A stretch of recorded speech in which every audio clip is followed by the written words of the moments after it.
dog, money mo. What? Main crew say they with it. Kicking down the door. Let's go. Gotta switch the whole lane when I'm driving the machines.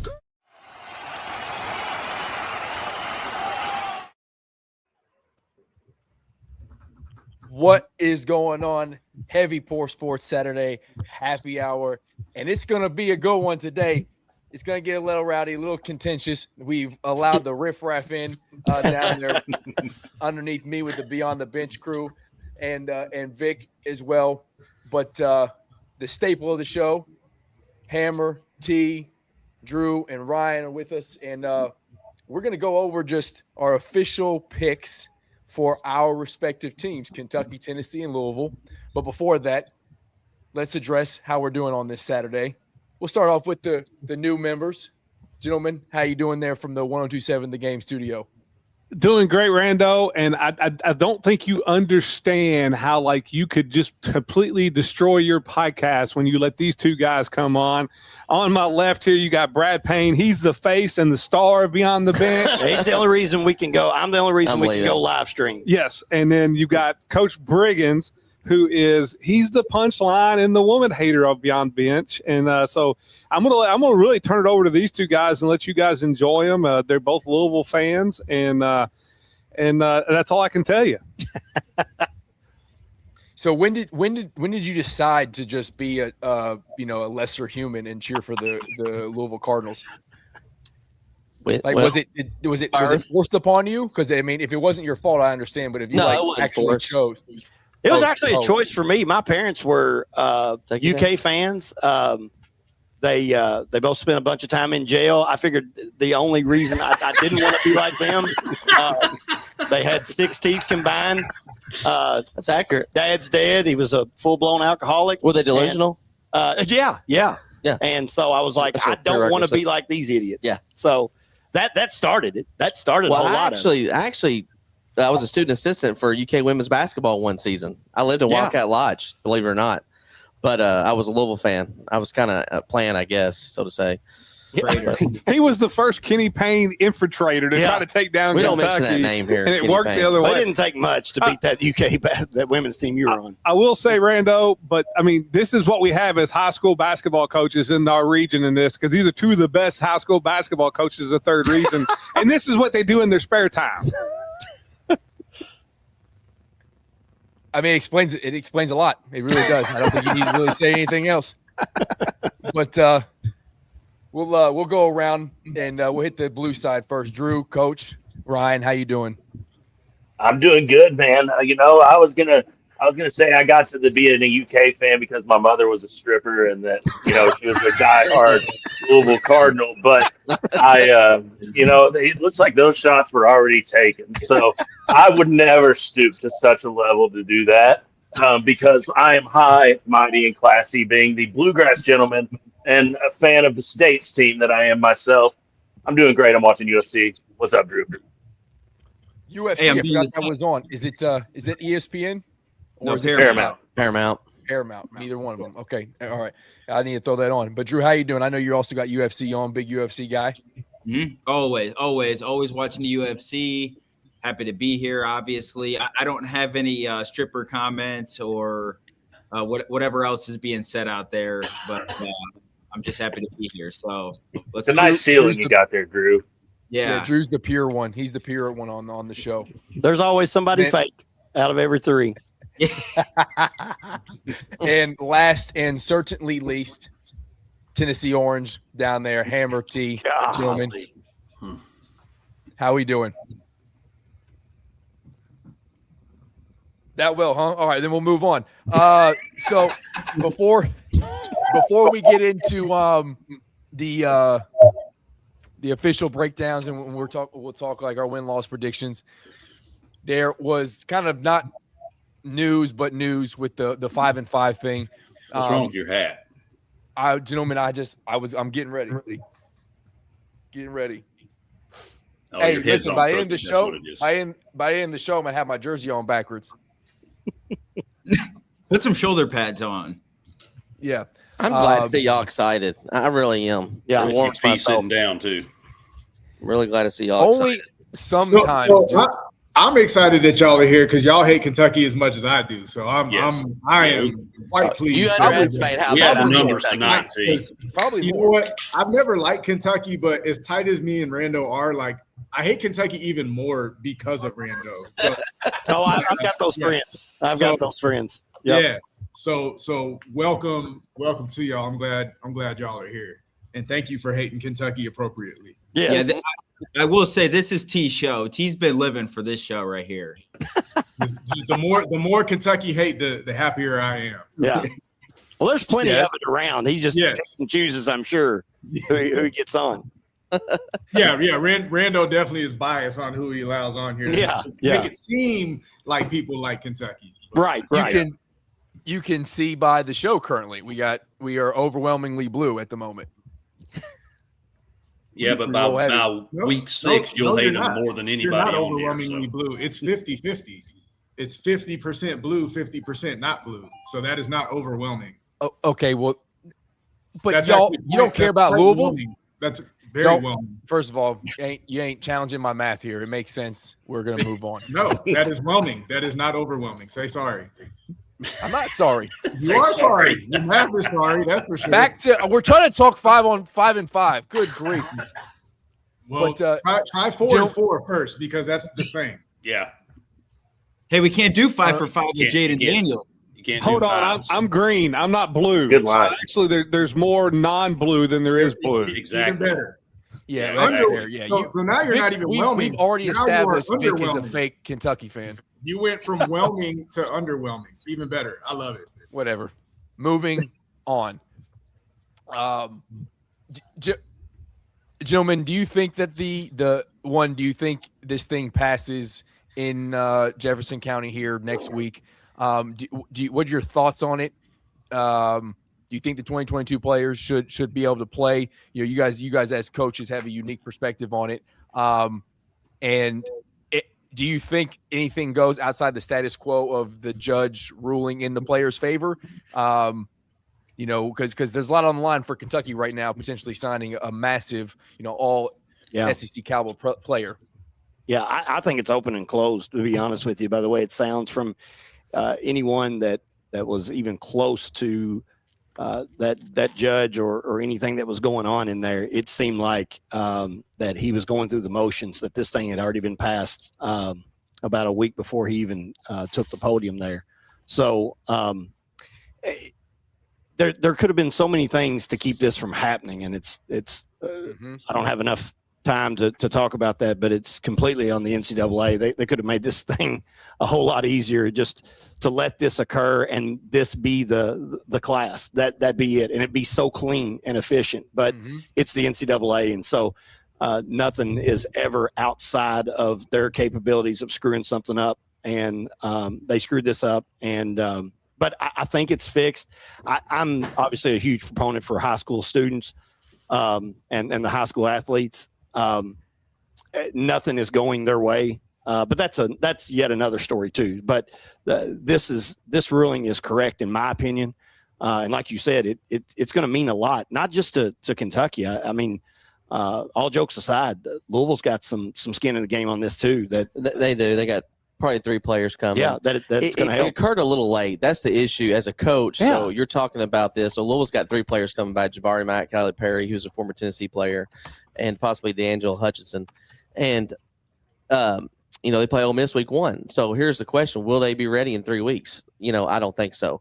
So, and then you got locker room situations. How's Were any of them in NFL training camps? Because like Alex Afari's coming back supposedly. Yeah, right. Were they in NFL training camps? Because that would keep them in shape if they were. D'Angelo was, I think. The other 2 weren't. No, but said that they had kept the hope alive and been working out at high schools and things like that. But that, again, that's not working out with the same.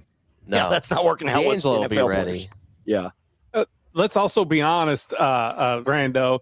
If for some reason this judge goes the other way and says no, then Kentucky ought to be kicked out of the SEC, because you can go to Alabama and find a judge that will let LeBron James play for Alabama. You can go to LSU and find a judge down. Like, if you can't get this done, then you need to be kicked out of the SEC. Well, you found an Oklahoma judge that will let a little league team get in. I mean, hell, anything's possible. That's what I'm saying. If they can't get this done, then it's a shame on Kentucky. It'll happen.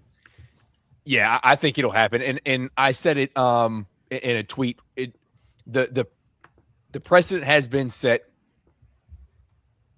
It's not 100% slam dunk, but 90% of them have gone through. The precedent has been set. And to me, I agree with you where the 2022 class, I've said it before, this should have been the class that was allowed, from the start. Like the NCAA started putting this in motion when the 2022 class was still playing, and they held on to it until they graduated and then say, okay, let's go ahead and do it because they didn't want them to play, knowing that they were going to have some lawsuits to handle, or at least they should have known there was going to be some lawsuits coming their way. But the NCAA did that intentionally too, to try to get Congress more involved and get what they wanted passed in Congress passed. Right. But just the secondary argument for the NCAA of like, hey, they weren't in the transfer portal. You can't just make up this transfer portal, like Judge Sweeney did out in Colorado. But what's the difference between getting into the transfer portal when you have no eligibility left, or getting in the transfer portal when this new window opens because the judge, like either way, you weren't eligible until this Colorado District Court judge says, hey, guess what? 2022 class, you can play now. So that whole thing is arbitrary to me as well. I don't think they have much of an argument to stand on. And I agree. Like if this judge says, no, he can't play, he better have better security than the president of the United States. Cause he ain't making it home. We don't give him got some good catering companies available.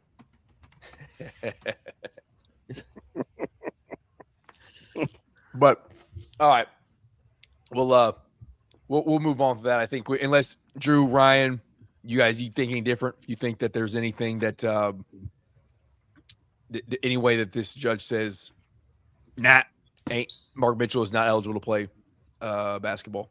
No, I feel I obviously I wasn't there, but gaining the intel and reading the things that were said, and then that Texas Twitter account that was posting minute by minute updates, which was pretty entertaining. I feel pretty good in Kentucky's chances that this will be passed. I'm just a little bit worried in the sense of, and obviously the NCAA hasn't won anything in forever, but as a Kentucky fan, it would be the most Kentucky thing ever for this to be the one that doesn't work and this to be the one that doesn't get turned down.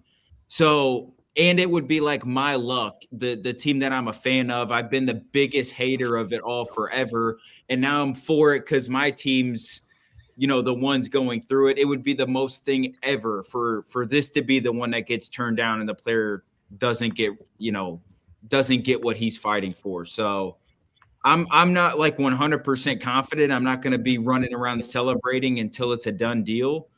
And I'm also not going to just have the assumption as well that Mark Mitchell is a guaranteed Kentucky player either, because if this thing goes through next week, Mark Mitchell's a cat. Well, he said, I'll extend my arm out there and say that one. Yeah, well, I'm just saying I've been critical of the recruiting in the past with Coach Pope, and he still hasn't won me over for what he's done in the Milan and Malachi Marino. He said, "Eat it, Drew." So yeah. I got to see it first. I need to see the UK Sports Network post that says signed Mark Mitchell before I start celebrating anything. And I don't even know if I'd celebrate, but at least feel good about it. One thing that I have coming in, Rando, you mentioned Alex Safari earlier. Alex Safari was at Kroger Field signing autographs just a few hours ago in a Kentucky jersey. So I think that puts you in a spot where you can kind of see what the university's thinking is going to happen. Because, I mean, you wouldn't bring a guy from Packers camp all the way back to Lexington to sign autographs in a jersey just for nostalgia, unless his name was Randall Cobb.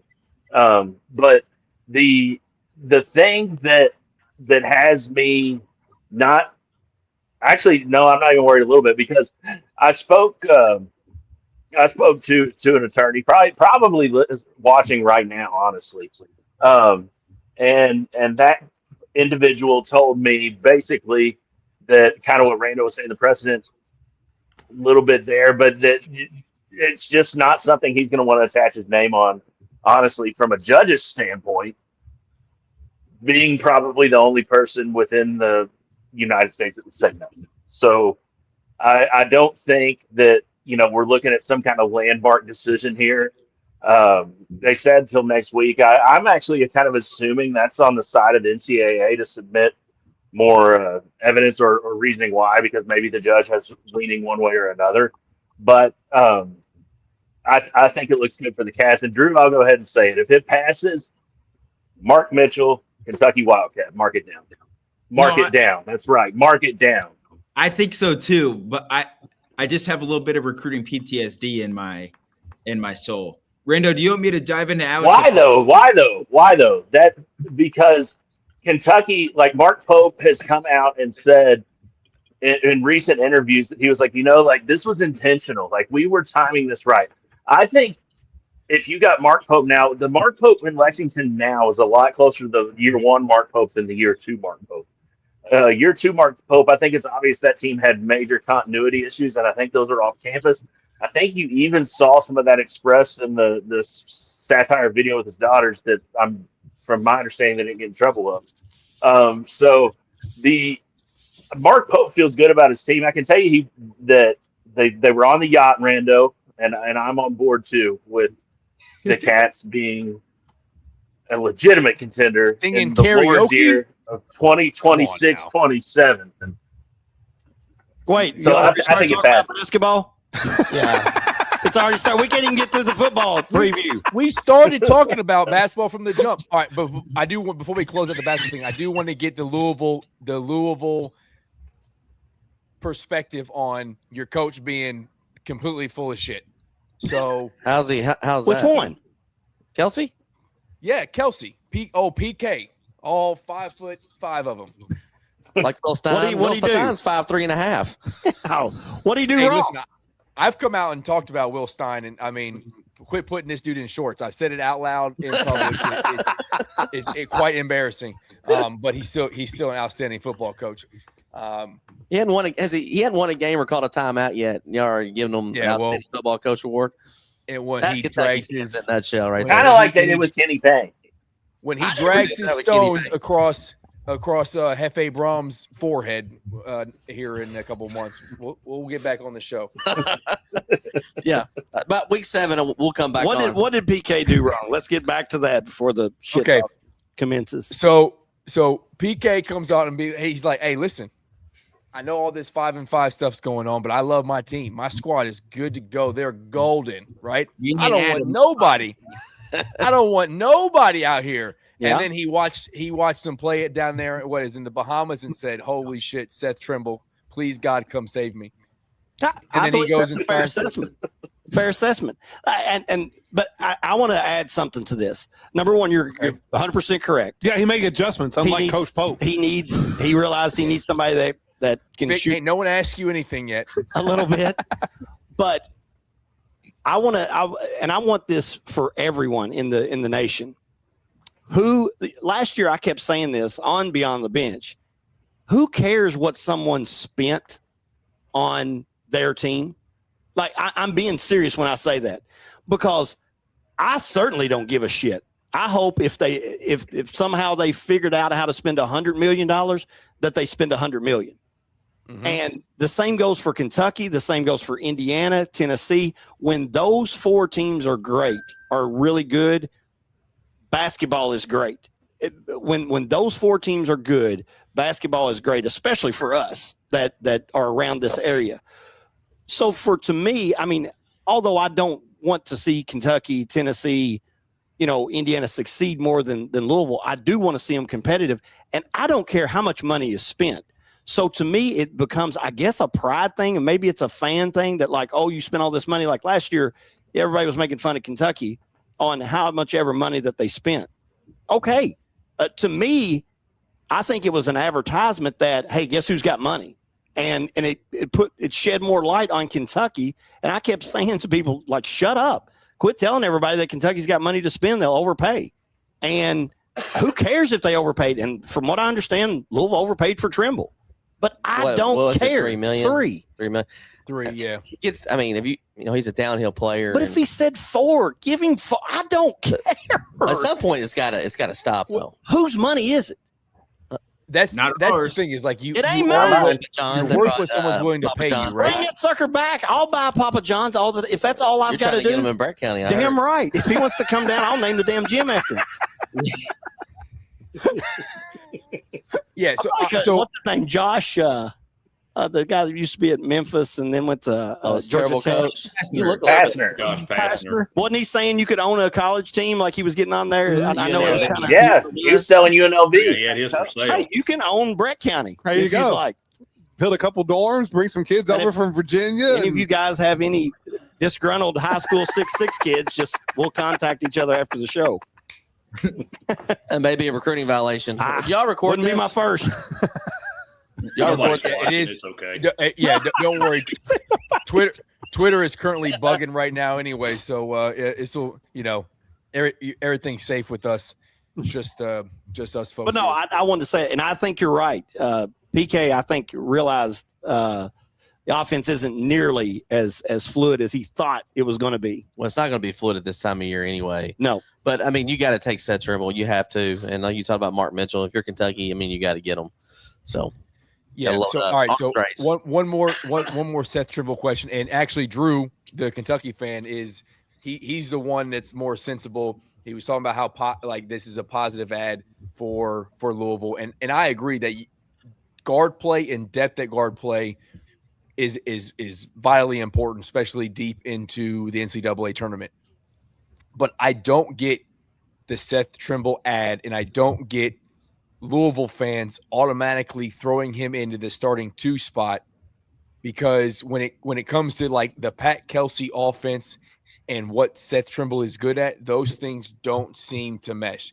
He's a 28% 3-point shooter. He is a 3 assists, 1.5 turnover guy. He's had flashes, like he has games where he's 6% from the field. He also has games where he's 20% from the field. So I don't understand in a Pat Kelsey offense where he legitimately, like, he's not like Coach Pope, where Pope says I want 35 threes a game. Like, PK actually will see 33s in a game. Seth Trimble doesn't seem to fit that mold, and he certainly doesn't seem to fit that mold as a starting 2 guard. Can I answer that first? Go ahead. It'll be really quick. I'll let them touch on the player because obviously I did that Wednesday. But for Louisville's sake, who was the other guard that you were going to get to fill the roster? He's the best guard available. So you got to take with what you can get. And what I always say, you figure it out later. If there was a bunch of guards out there and a sniper shooter out there, then sure, you could have made the case for him. But were you going to go get Sky Clark? No, I don't think so. So I think Seth Trimble was the best get they could have got for, I guess, what Pat Kelsey wanted to add, which was another guard or another wing or backcourt option. So, yeah, I think, certainly you can pick, negatives to every player, but he's the best player as from what I've seen at the guard position that was out there. So, and I think Seth Trimble's a pretty damn good basketball player at the same time. I'll let you go. I want to reiterate what Brick said more so than anything. I don't know that he thinks that he got himself a starter more than it is an arms race. I mean, this whole thing really is an arms race. And if you've still got a little bit of money to go, we damn sure don't want him going to Kentucky or even an ACC school. Yeah, you don't want that other school to get him. But if you look at Louisville, I think he'll play more probably the 3 spot at times too. And you talked about it, I'm a head coach at high school basketball, and we shoot a ton of threes. And when you shoot that many threes to win those close games in tournament time, you've got to have a couple players have the ability to get downhill and go get you a bucket without relying on the 3-point shot or get the ball inside. And Trimble, if you watch his game when he was playing at his best, he got hot a couple of times, but he gets downhill. He gets those paint touches. He can finish. He's got some tough. He can do, yes. Well, I think the other thing Louisville's missing from what their roster that goes unnoticed is opponents or the people that the players that he was guarding shot 41% last year from the field. So he is a great on-ball defender. He always got that assignment. And PK, as much as I'd like to think that he's a defensive hard-nosed guy, he hasn't proven that yet to me or anybody in Louisville or anybody in the nation for that matter. But I'd like to think that by the looks of his defense and some of the strategies that he has. He loves on-ball pressure. Trimble's that guy. Listen, we just got to get the realization that Rick Pitino boys ain't coming back to either one of our knocking programs. that door down, yeah. All right, so it's just not going to happen, and you're stuck with Mark Pope.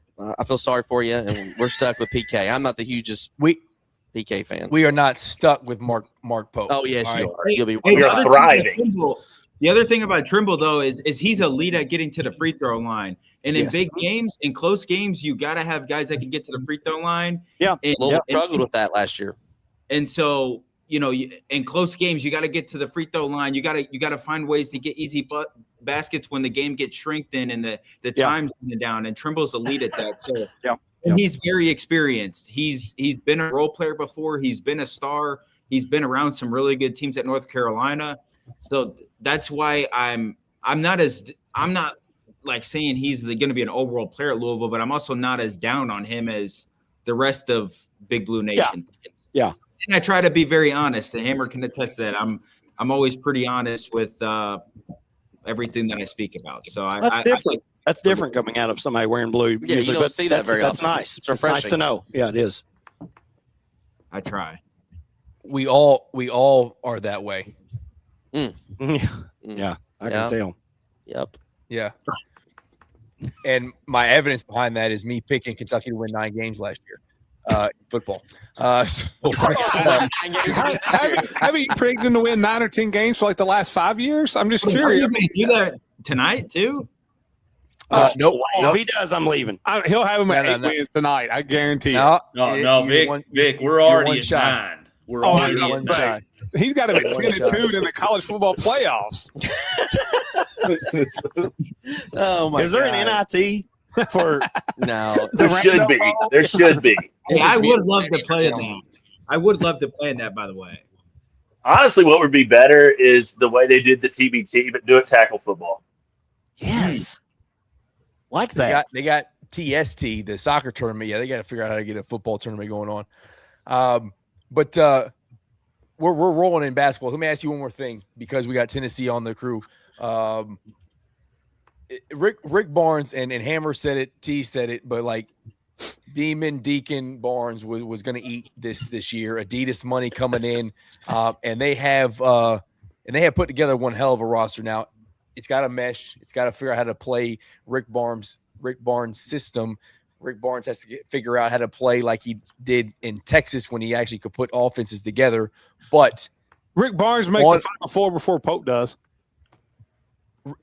Well, if Rick, this is Rick Barnes last year, so you're saying that Rick Barnes makes the Final Four this year? Yeah. All right, so I was going to say how y'all felt about that. I see how Vic feels about it, but how do y'all feel about it to his right and left? I mean, I've never been high on Rick Barnes' offenses. I mean, let's think about it. I mean, even at Texas, he wasn't an offensive juggernaut. They defend really well. They'll rebound really well. To make a deep run now with all the talent in the transfer portal that you have, you got to get stops in the half court, but you got to be able to score. And he definitely has got a better offensive threat, better offensive minded team this year. So do I think that they'll be better in Kentucky on the hardwood? Yes, absolutely. And in football and in athletics in general, I think Tennessee's better in Kentucky. So go Vols. Have you seen the volleyball team? Have you seen the women's basketball team? I am a UK volleyball fan, though. I will say that. I love UK volleyball. No, you may not. You may not cheer for my I go to games. I go to volleyball games. He does. I don't give a single damn if you don't get me here. But you talk about the blue. You do not get to cheer for the team. I can cheer for one team. You may not. Volleyball. You can't pick and choose what Kentucky teams you want. Are you Mitch Barnhart or something? It has to be a hate. It has to be love or hate, right? Well, I've wore blue before. He's a big Blue Madness fan police. He is. And here's the other. I have been one that has been taken up for UK in the last 2 years in football and just getting red. You told me that I was a UK fan. Well, I'm a bigger football fan than anything. And UK football is it's atrocious. Well, they're delusional. Y'all are really excited right now. You got all your UK gear on. I'm really excited for you. You got a 5'4" former quarterback leading your program. He'll be fired in 3 years, and then Andy Reid will be coming on a flight. in Lexington. So we all know the route. We all know. I love that. I love that. Bill Parcells was seen at Keeneland. Yeah, Bill Parcells seen Keeneland. John Gruden was, at fishing bar somewhere. fishing with Barnhart. I will ask a question to my friend Briggins here. It will completely blow up everything. They meant to shut down the podcast. Yeah, who's more delusional, Briggs? UK football fans or liberal white women? Oh God, man, I'm not going to. Don't do that to me. Do not do that to me. Come on now. I've started making inroads back with the women. No, you haven't. No, you haven't. I sent you all something that they made this scientific study again that said that dolphins were now second behind men at being the most intelligent. Yes. And so that puts women third. Oh my God. I agree with that. It's valid. I mean, and boys, that's why you don't buy, your wife a watch, because there's a clock on the damn stove. Valid point. That was Bradley Payne that said that, by the way. I did not. You're the one that told me. What is that adage? Barefoot, chained to the stove, pregnant. Get your ass in the house. I don't believe that, by the way. I don't either. Now you guys see what I put up with every Monday, 6 p.m. You got to watch it. I've seen the shows. The clips are phenomenal. Beyond the Bench is great. Everything that 102.7 puts out is phenomenal. We're excited. You and Hammer coming on having your own show now. That's awesome. That is. Yeah, we're excited about that for sure. We just got through talking about it before you all came on. That builds us some legit words. I gotta work on that legitimacy. Words are hard.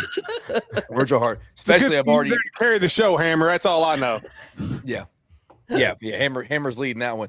All right, but who do we want to go with first? Which team we want to go with first? What's your show? So Kentucky last, right? I mean, it's got to be right. Yeah. For sure. So, we got to start with Louisville. Yeah, go Louisville and then go Tennessee and then go UK, I guess, right? Okay. I didn't know. I mean, we could have sandwiched Louisville in the middle there. I didn't know if your old asses had a bedtime or not, so I wanted to. As long as I got Diet Pepsi and whatever's down here in this cooler, I'll be fine. Hell yeah. Okay. Let's do that. I got Louisville pulled up here, so we'll add this. Bam. Look at that. Ooh. Nice. That's a good graphic there. It's not bad. Shout out ChatGPT. Whatever it takes. So win-loss predictions there. I'm gonna let you just carry on. And I did send you the and also Tennessee didn't get it back to me. I was like, you could fill this out and then we could reveal. I didn't get it back for Louisville fans. Didn't get back for Tennessee. So y'all don't do your homework. So that would be Vic's problem. He didn't give it to us. It's our main guy. I never saw it. Oh, it was on X. Oh, okay. There it is. There it is. All right, but let's run through this thing. What's your go through it game by game? And it does say beyond the bench, so you two gentlemen have to collectively agree on this thing. Ooh, okay. Oh man, we don't agree on much. Yeah, we don't. First off, what do you have the record at? I got Louisville at 10-2. Okay, I've got them at 9-3. So I know there. To me, we'll just set the stage. There's 4 automatics. Would you agree on that? 4. Kentucky being one of them. Yes. Well, I didn't put Kentucky as an automatic, but I put there's 4 automatics in there. I think there's 1 automatic loss. I do think that the Ole Miss game will be a loss. See, I have it as a loss, but you know how Brom is. Brom wins the big games, and he'll get beat by Stanford at home. I think there's a chance that Louisville could beat Ole Miss. I think it's going to be a lot closer than what people think. I agree. Week 1, too. Weird things happen. Yes. You're right. And the SEC is overrated, which we haven't. I know we are all SEC homers. And you guys will be there to give him plays because you could be doing your show from the field down there at Nissan Stadium. Oh, if he needs me to go over there and do what's his name from Michigan, get some sunglasses on, I'll do whatever it takes for it to help. You're a lawbreaker. We know that. I mean, that's NCAA. They don't have any rules anymore. Piss on it. So what losses do you have? I have them Ole Miss and I have Georgia Tech. I have Ole Miss. You're already breaking the rules. You got to go through the list. Okay, go through the damn list. Like you said. Ole Miss, win or loss? Ole Miss loss. Yeah. Loss. Yes. All right. Villanova. Villanova win. SMU. SMU's good. I mean, they're going to be solid. That's going to be a good game. I think Louisville's finally, SMU's had Louisville's number the past couple of years. This is at home, coming off a pretty easy game against Villanova. Isaac Brown should be healthy. I think Louisville wins that game. Agree. Yep. On that one, we've got to beat SMU. I mean, it's embarrassing. Yeah. So this is the year we're starting off 2-1 there. 2-1. We are. Yes. Okay. We got. Then we go to Wake Forest at home. Wake Forest is home. They're awful. The next one is at NC State. I have it as a win. That's scary. It is scary. That's going to be a tough game. That's a tough place to play. That's our difference right there, by the way. Yeah, I've got it as a loss. I don't think NC State's as talented this year as they were last year. I think Louisville finds a way to win that game. It's a tough place to play. Very tough place to play. But anyway, I'm going to go with Coach Briggs just because I like Louisville more. So we'll go with a win there. FSU overrated this year again. I worry about that one. Well, they did add a couple guys in the portal. They're pretty good, but I think it's a win. At Syracuse actually worries me a little bit. I got it as a win, though. I think this might be Norville's. This might be his last year. Agree. I agree with that. Talking about FSU. Yeah. The problem is he's their Cal. His contract is so crazy they can't afford to pay. Yeah, and they got to hope that he just steps aside because they can't afford to fire him. But they're going to be awful again. He'll be on the hot seat. That's Satterfield a little bit. It's going to go to their AD is going to call up Kentucky and be like, "How did you get Mark Stoops to take $36 million over 5 years?" Yep. Well, Mark Stoops was probably drunk when he took that contract. Wow. Yeah, for sure. He was drinking some RD1 and smoking Cowboy Killers. I'm like, hey, F it. Chasing cheerleaders. So at Syracuse, win. Stanford's a win. Stanford win. But, if anybody can lose that game, it's Jeff Brom. They're not going to do it 2 years in a row. This next one at Georgia Tech is scary. It's scary. You've got that as a loss. Believe in that? Do you believe in the head coach, or do you think King was the thing that carried Georgia Tech the last 2 years? I believe Louisville has a hard time with that type of offense, period. And Georgia Tech is also another tough place to play. That is a perfect game for a Jeff Brom loss, especially if it's going the way that what would that be, like 7-1 at the time? If you're going by our records. Wouldn't that be around what we're at right now? It is. It would be a great time for a Louisville loss. Out of all the away games, that one worries me the most. And that's why I put it as a loss. That's the one I have as a loss. Yep. I think Georgia Tech's going to be better than what people think this year. So Carolina, it's a win. I heard the girlfriend has the scouting report for that game. What? She probably would if Bobby Petrino was still coaching, but Petrino tried to steal him. He would. He already have her. Yeah. On his motorcycle. Who gets fired first, Norville or Belichick? They'll not fire Belichick. I mean, he's the most overrated coach in the history of football. He won't allow that to fire. It'll be one of those, he's had. I think he would just depart. Yeah. He would leave. Heart issues. Okay. Yeah. Heart issues. Heart on issue. Heart on his. I mean, something heart. could cause his heart to have problems. Something takes. Too many blue pills. Cialis. Yeah. Blue Chew getting to him. Yeah. Pitt game's gonna be tough. I can't stand Narduzzi though. I can't stand that guy. Pitt. They didn't do very well in the portal this year, did they, guys? No, and I don't know. Pitt struggles with Louisville. I mean, at times. I mean, they won at Pitt in that rain game.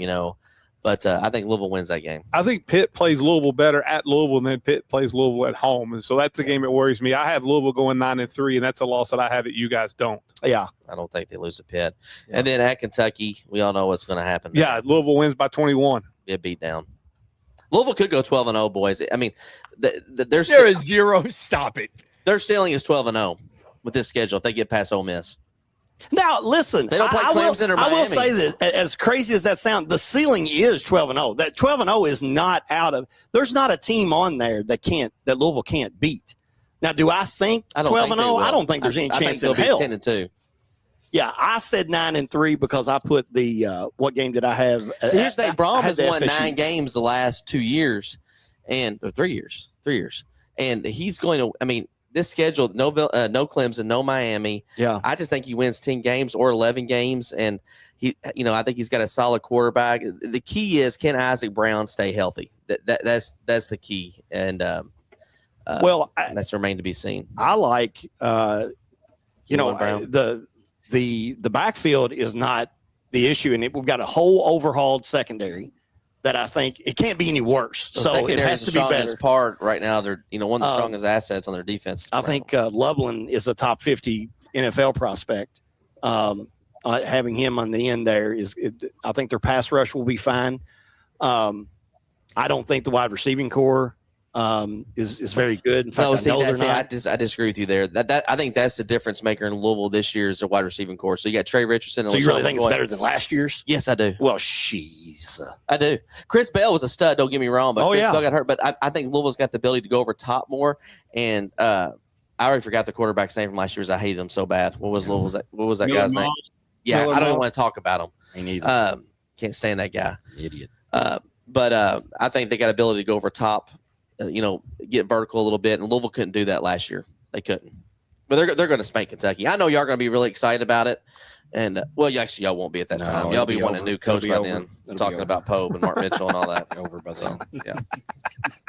I have a question for y'all. What, generally speaking, how do Louisville fans feel about Brom? So Rando knows I was when he and I were on recruiting, I was on recruiting at Purdue when Brom was there, and I was really high on Brom because anybody who can make Purdue even respectable is a tremendous coach. And I thought that was the year Purdue upset Ohio State and Iowa.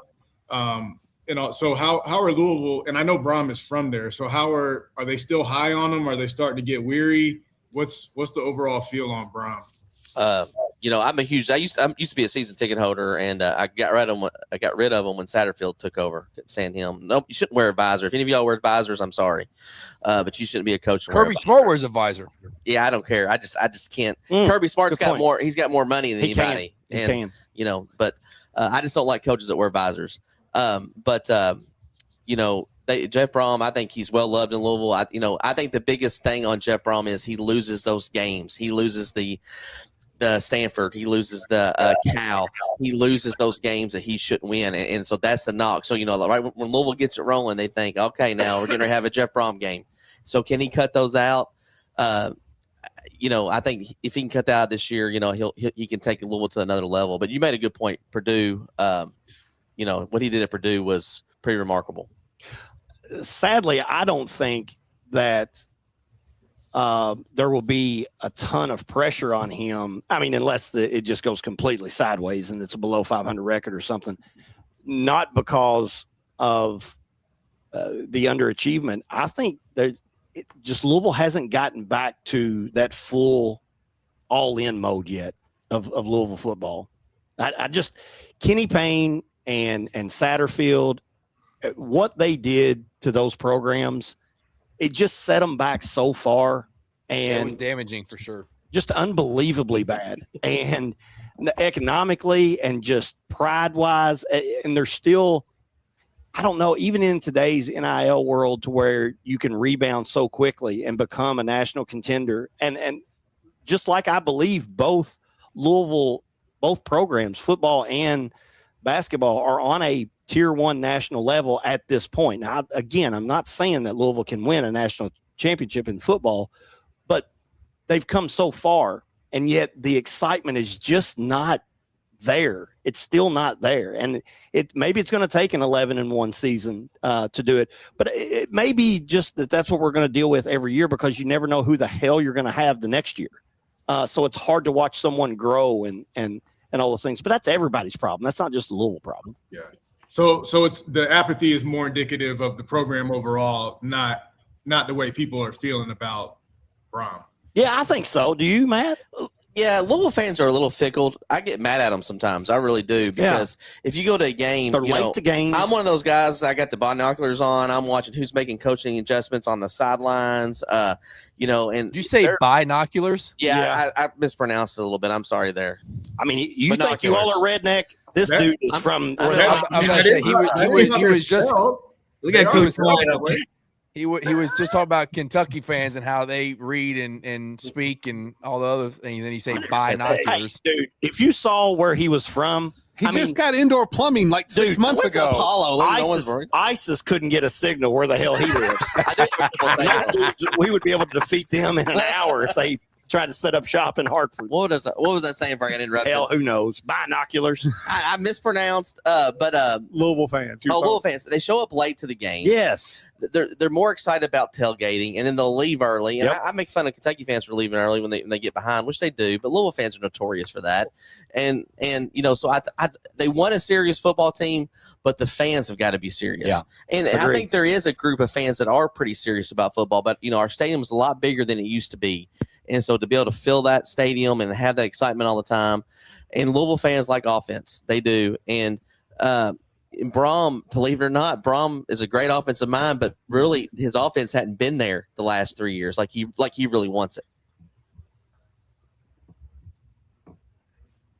Let's go throw this up there because that's how actually we started the show. So shout out, Peanut. Choosing to be a Louisville fan is an uneducated decision in itself. Who said that? Who said that? I don't know. It might have been a woman that said that. I don't know. A Kentucky fan woman? Yeah, that's the worst. Holy hell. Doesn't get much worse than that.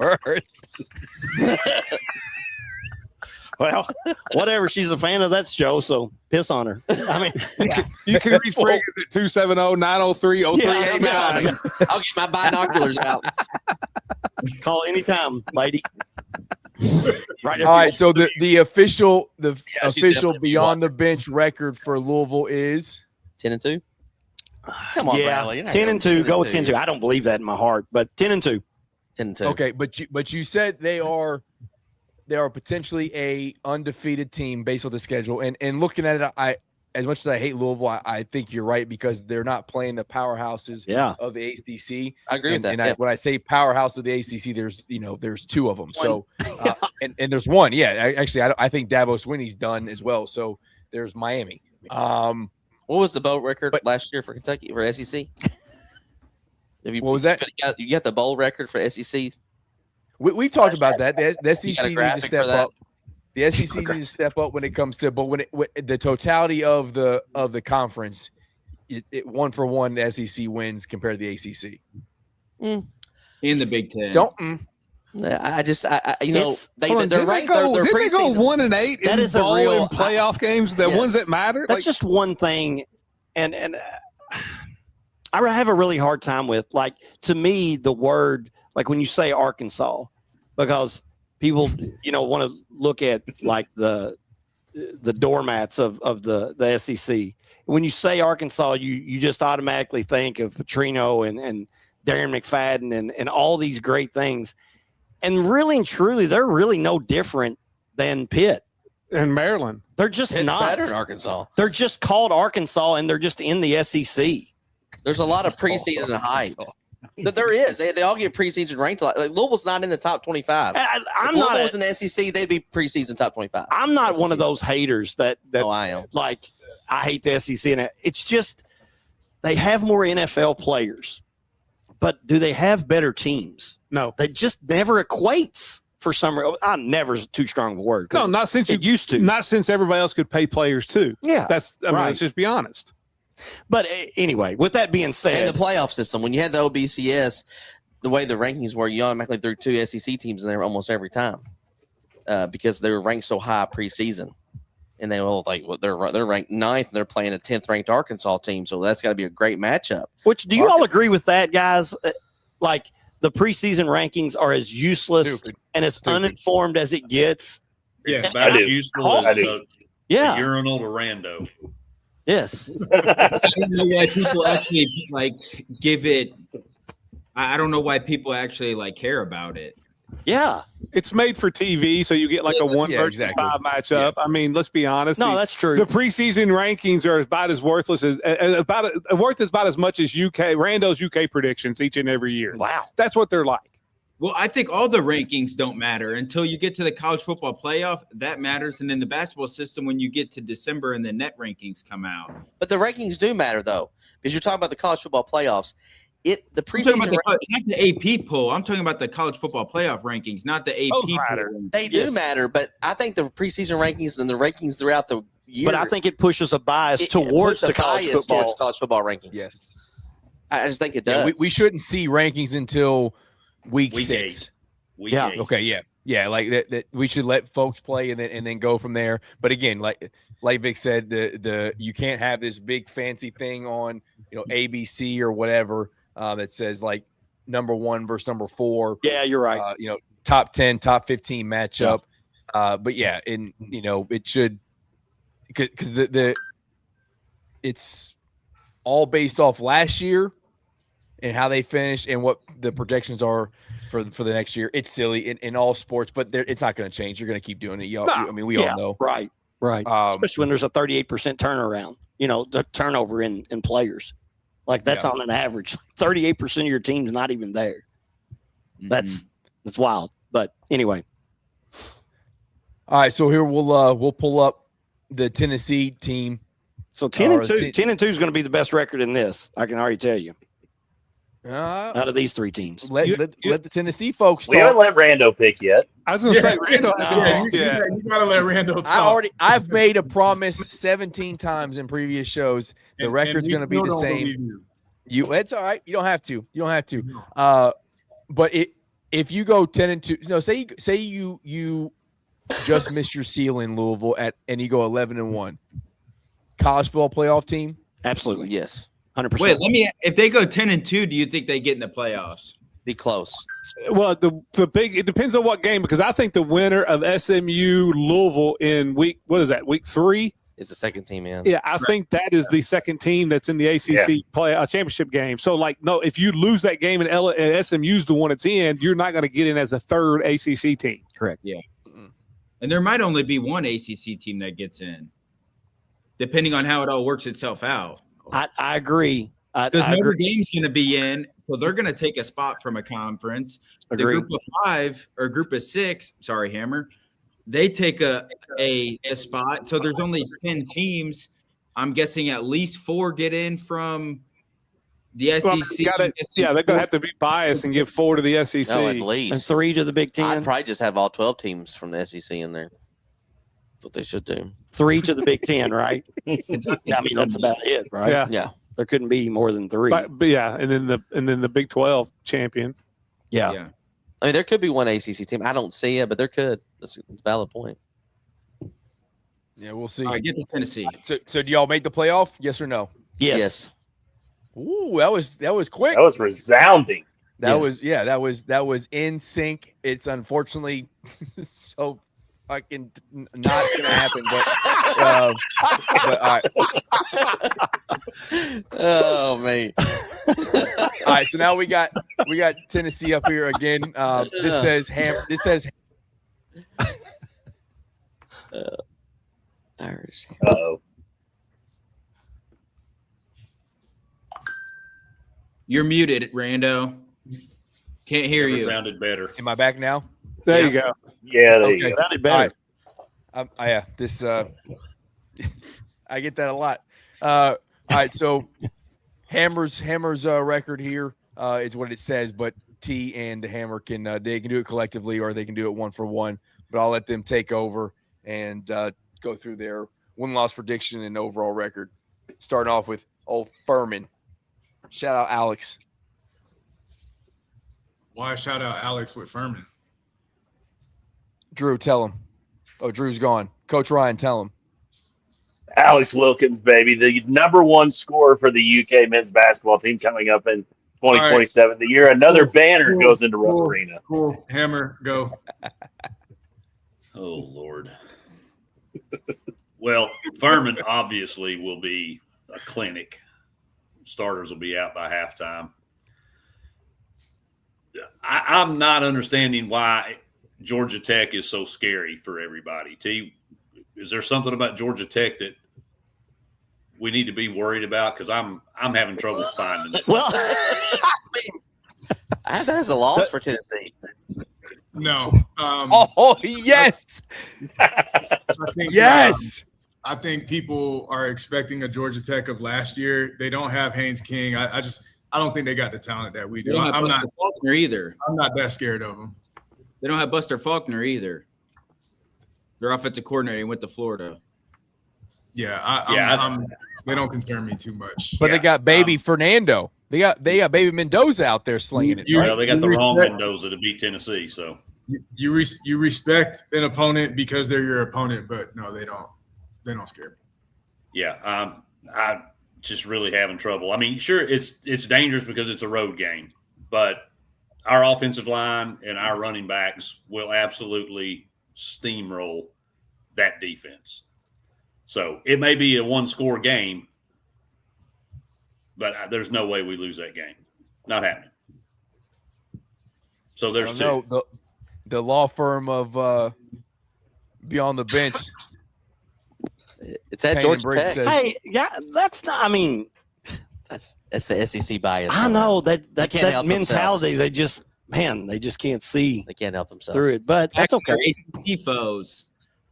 Georgia Tech used to be Wasn't SEC. everybody trying to tell us last year that Syracuse was going to be a problem?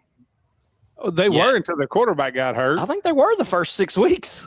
The first 6 minutes. Yeah, well, that too. No, there's no way Georgia Tech's beating Tennessee. Thank you, Vic. We'll put a bet on that, Vic. Okay. I can't even say the names of some of these bitches they play.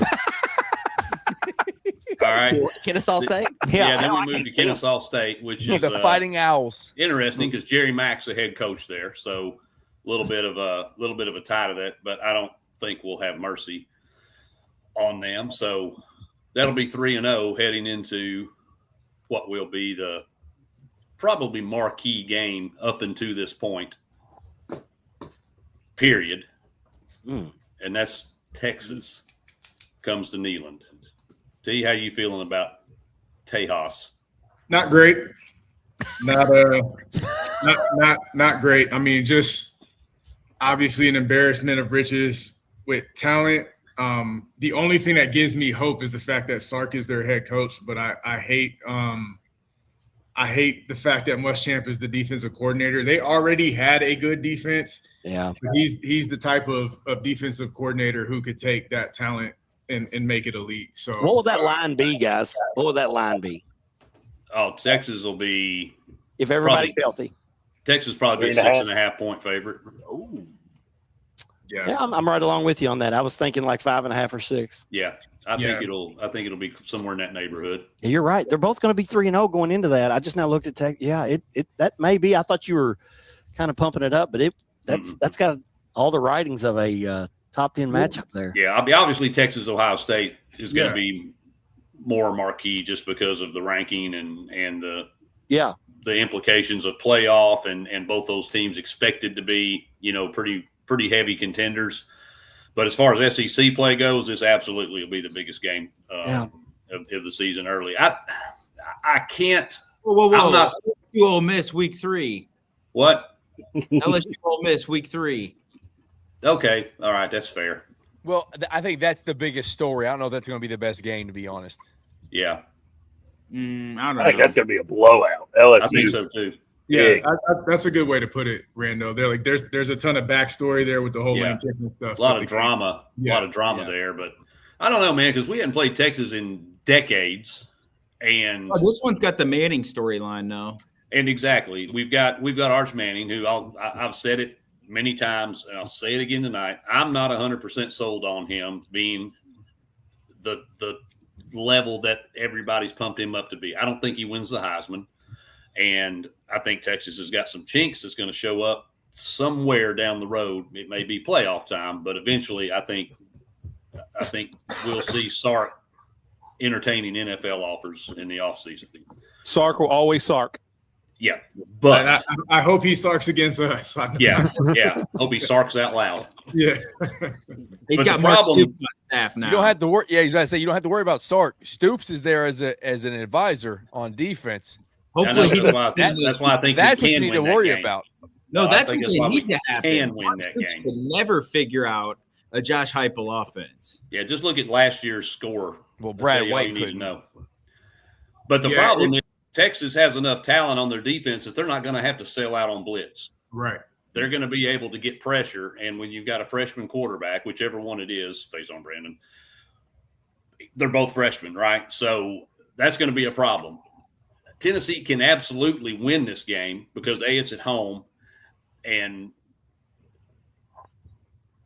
you do have Mark Stoops. I think right now Texas is probably the more complete team than we are.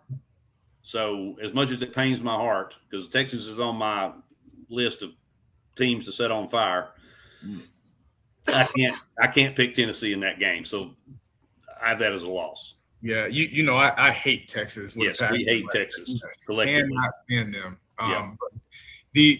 I think we lose, but what gives me hope is that we're playing at 9:00 a.m. their time. Yeah. And Sark is their head coach. Those are like the two things that give me a sliver of hope. But I don't think we make it happen. Yeah, and Neyland will be absolutely, uncorked for that game. Then Auburn, T, unless you think otherwise, I think that's a win. I think it is. I think Golish is good, but I think he's 2 or 3 years removed from Auburn mattering much. Yeah, I think that's a full-on rebuild, and yeah, they've lost everybody that had any kind of impact on their season. Then the one that it doesn't scare me, but dadgum, this is one we can't seem to, just like that toilet paper sticks on your foot and you're trying to shake it off and you can't get it. We have trouble playing at Arkansas. We have trouble playing Arkansas, period. But fortunately this year we don't have a volleyball player playing quarterback who'll run out of bounds on 4th down with no time on the clock. But I feel like it's still could be a little bit of a trap game. So we've got to go in there standing on business, as Dorkwitz would say. I just don't think Arkansas is at a point on either side of the ball, but especially defensively, their secondary is to stop this offense. So I think it's a win. I think it's a pretty, I won't say easy, but comfortable win. Yeah, I got no rebuttal for that. I feel better about playing Arkansas this year than in a while. Yeah, agree. Now this is the one that everybody wants to talk about every year. 3rd Saturday, we got the Bammers coming into Neyland, and as much as we want to be down on them, and DeBoer's lost 4 games the past 2 years, this team's going to have a lot of talent, and I live in this godforsaken state, so I hear a lot of talk and a lot of stuff about their team, and apparently they're pretty high on their little quarterback, which is fine. But I think it flips back to, okay, we're at home and we've traded home wins the past few seasons, so I think it's our turn. I think we have enough. Again, I think we have enough with our rushing attack and the tempo that we play that I think that's going to cause enough stress on Bama's line of scrimmage. And I think that's going to be – it may come down to another field goal, but I like our kicker now. So I'm a little more confident in getting into a field goal game with these clowns. So I'm calling it a win, T. I like the fact that they play Georgia the week before they play us. Yep. You know, they're a little bit – hopefully – I mean, SEC is SEC, but Georgia and Arkansas are not the same. So, you know, I don't want injuries for anybody, but hopefully they're a little more beat up. So I like them playing Georgia then coming to us. I lean our way as well because I think DeBoer is a good coach. But plus, it's also the middle trap game there, right after Georgia and right before Texas A&M, which kind of fits Tennessee to pull an upset there. Yeah, I don't take it for granted. You know, it's Bama, and we hate them pretty much more than anybody. But I lean our way. Yeah, I think we get it back this year. Then we got to go to Columbia. Sorry, I was about to yell at my kids. I forgot. No, it's okay. Forgot to that's another tricky one, and I know we've had our issues with them just a few years ago playing out there, but hopefully they don't have our playbook this time. So I think it'll be a tough game because it's always tough to play at Willie B. But let's face it, we got the better roster. And is anybody on this panel sold on Lenore Sellers? Hell no. Yeah. I'm not sold. I'm not sold, but I feel a lot more confident than a lot of other people do. I think he can play. I I'll think. get into that when I do Kentucky prediction. Goggles is a great athlete. He's not a great quarterback. That's how I feel about him too, Rando. He's a heck of an athlete. I just don't think he's polished as a quarterback. And I think this Tennessee Jim Knowles-led defense will have answers for the North Sellers. So I think it's a win. I think they're going to have to gut one out because that stadium's tough to play at. And if it's a night game, it's going to be even more difficult. But I like our roster better, and I definitely like our coaching staff better than Baby Beamer. So I'm calling that a win. Yeah, the only guy on a hotter seat than Beamer is DeBoer. I would agree with that, Vic. They'll both be fired before the year's over with. Yep. In the SEC, you mean? Yeah, if DeBoer loses 3 regular season games, I think they're going to pull the plug. Who else, Rando? I know the money is there, but like Norvell, I don't think he's, and I think Dabo. I think Norvell and Dabo in the ACC are on a hot seat too. Oh, for Too sure. much money for both. Yeah, I don't know if they can afford to fire Dabo yet, but they can definitely afford to get rid of Norvell. So yeah. I think they may be stuck with Dabo another year or two. You got to let Dabo go until the wheels completely fall off. Well, and you got to be able to afford to pay him too. He's in the 60-ish, almost $70 million buyout. So yeah. I'll say I heard for 2 years from people who told me I couldn't talk about firing Mark Stoops because it was worthless, that we will never be able to afford to do it, and they made it happen. So eventually people are going to get tired of losing, especially Clemson, who thinks they should win a national championship every single year. Same with Florida State. So yeah, but respectfully, you went out and hired a coordinator. You didn't hire a head coach. That's true. But we found a way to get out of $36 million buyout. Is my point? Yeah, you hired a found a way to pay. That's how you got out of it. You hired a coordinator. Well, we didn't get out of it. We still got to pay him, but he's not our coach anymore. After those last 2 games, it was worth any cost. I mean, that it was. I don't disagree with that, Ryan. Not at all. I mean, you had to do something, right? Because you keep calling Billy Stein a coordinator. Keep calling Big Ball Billy Stein a coordinator. Give me the list of teams he's been a head coach at the D1 level. I'll wait. Never called a timeout. Actually, he hasn't been a head coach anywhere. Okay. But let's be honest, his Clark management has to be. It's better than Stoops' already. You play 100%. Hey, he hadn't blown any timeouts yet, has he? If you play college football PlayStation, you got better games management skills than Stoops. And on top of that, I know damn well he can call a better offense. And I know Joe Sloan has a little weak history, but I know he could call better plays than Bush Hamden can too. So, yo, Bush Hamden, what a fugazi he was. Yeah. All right. All right. Where we at? Well, his South Carolina win or loss. Yeah, I'm still in that kind of like they were talking about with Brom finding a way to lose to Stanford or whoever. Heupel has done that as well. South Carolina always plays us tough. I love the environment at Williams-Brice. It's such a fun place to be at, and it hates that I hate that it's going against us. I try to find that game that Heupel will find a way to drop. I don't think it's Arkansas this year. I feel like it's South Carolina. Yeah, I've got him as a question mark. I've got my losses, and I have USC question mark because I think that's the coin flip game in all of these. Hey, Josh, your boy thinks that too. Well, I mean, it's kind of like Florida, and until we went down there and won. How can you bet us to win? Yeah, that's true. I kind of feel like that's the deal with like South Kentucky Carolina versus Tennessee. What's that? I mean, Rando makes that bet every year. Oh yeah, I said it's like Kentucky versus Tennessee.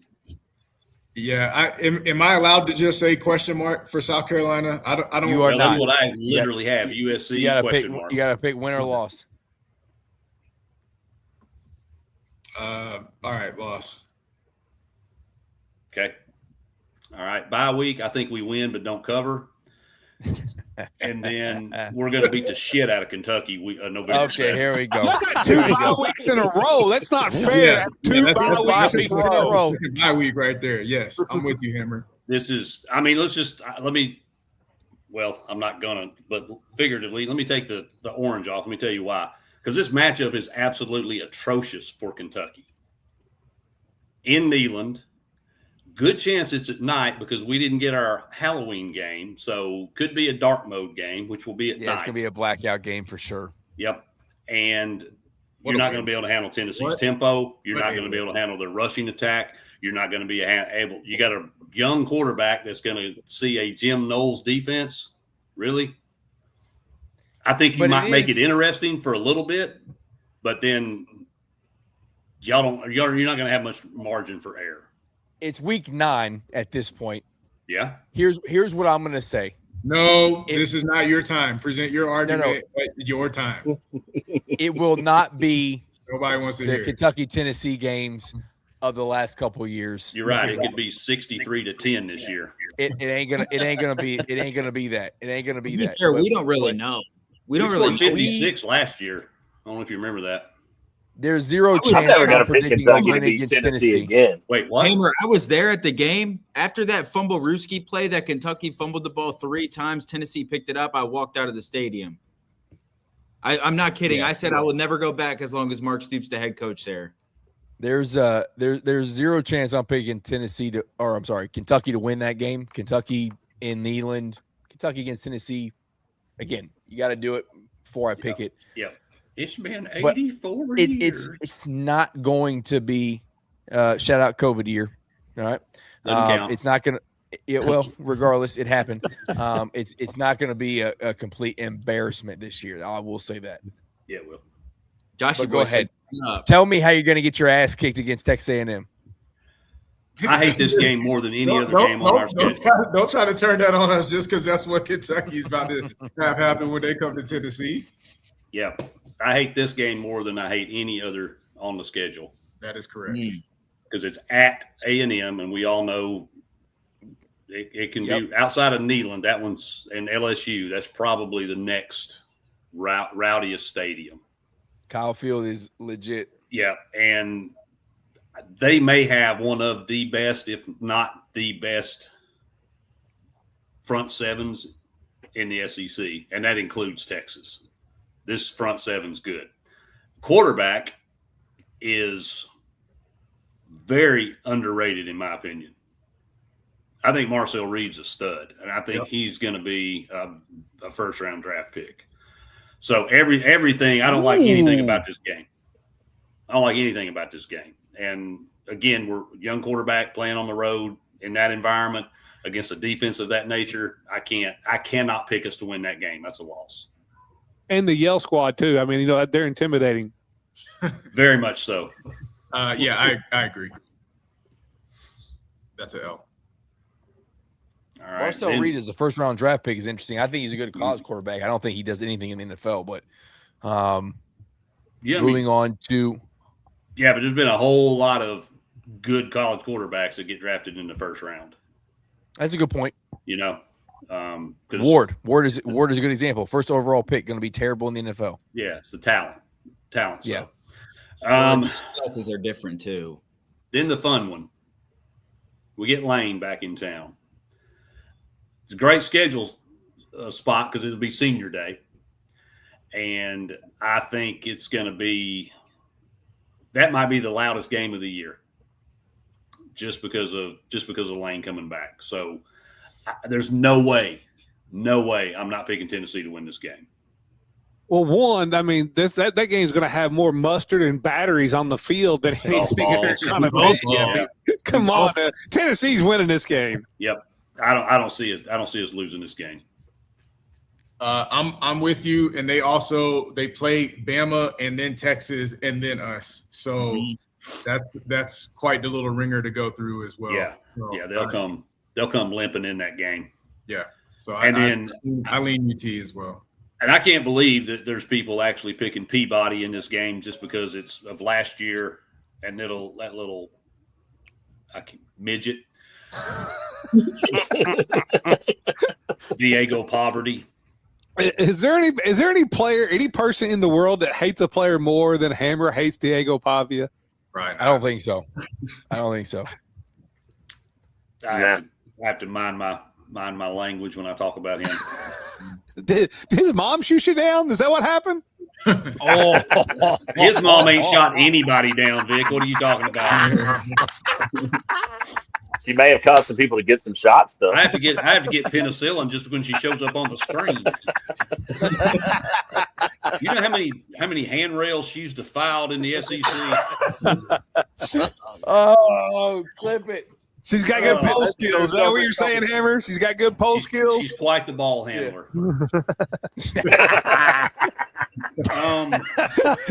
You'd have thought she was Adam Vinatieri's holder or something.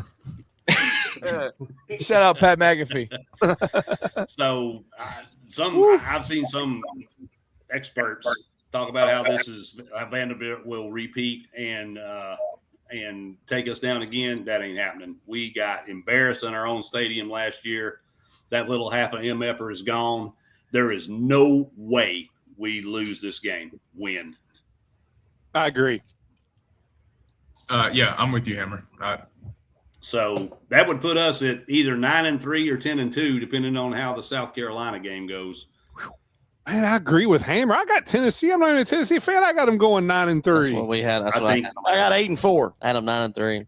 And 8-4 possibly when you consider the Alabama game. Yeah. At South Carolina and then LSU late. So how quickly whichever quarterback, phase on Brandon, picks up that offense. I'm not worried about the defense. Offensive line is one of the best in the SEC. It's going to be nationally rated when they start grading lines. Right behind Kentucky's. Yeah, Kentucky's is the best in the SEC. Big blue wall. You had to steal a player from Tennessee to get it there, but that's okay. Our running back room is fantastic. Receivers are great. The only question mark about this team is the quarterback. So if we just get decent quarterback play, we get somebody that takes care of the football, can manage the game, make throws when he needs to, I think 10 wins is on the table, and that 10 wins would get them into a conversation about the playoff. I don't think it guarantees a playoff, but I think it enters the conversation. 9-3 would be a fantastic season given the circumstances, but that would not entertain a playoff conversation at all. That would be if Tennessee goes 10-2. They're getting in. That'd be a fairly decent bowl that 75% of the players won't play in. So see, I still think I think it would have to have help and some other things happen. But I think if they could go 9-3 and you've got losses to like Texas and Texas A&M, but then you got wins over Alabama and LSU, and those teams are you're not in the conversation for a playoff at 9-3. Yeah, I'm the one team out of all those that I think has the broadest range of outcome is Texas A&M, because I think they could be really good at like 10-2, maybe even 11-1, or they could be 8-4. Yep. Yeah, because they're going to go in. So I think a lot of it might hinge on that because of how late that game is, what that will look like to the committee. And I mean, obviously Tennessee's got to go in there and take care of business, but I'm very confident in this defense. I don't think we need to say anything about Jim Knowles. That name speaks for itself. We've had some injuries, but we've got depth. A little concerned about the edge, but I'm not with Jim Knowles. He'll figure something out. And Rodney Gardner. Best defensive line coach and best defensive coordinator combination in the country. I will die on that hill. Fight me on it. Quarterback's the only question we got to answer. Everything else is all conference caliber all over that field. So if either of these two kids, phase on Brandon, is even half as good as we think they are, 9 to 10 wins I think is reasonable to expect. No, Joshy boy, I very much so disagree with you about our secondary. I do not think our secondary will be bad. No, our secondary will not be bad. Tough injury, but it is a tough injury. And of all the dudes in that secondary, other than Ty Redmond that you don't want to see go down, it was Idris Farouk. But the depth that we brought in the portal with juniors and seniors, we're going to be fine. Secondary is going to be fine. I'm a little more concerned about edge than I am secondary. Same. We got Hogball in the chat, which Hogball, he did tell us. Hogball, he did tell us he looked just like his profile picture, except it looks like he changed his profile picture. So I don't even know what he looks like now. He said he was literally Wood Harris. So that's if y'all don't know, do you all know this Hogball guy? Do you all know him? Wood Harris is Julius from. He's a friend of the program. He's a friend of the program for sure. Do I know him personally? No, I know him like I know ex folks. But he's a good friend of the show. Talks just enough shit to.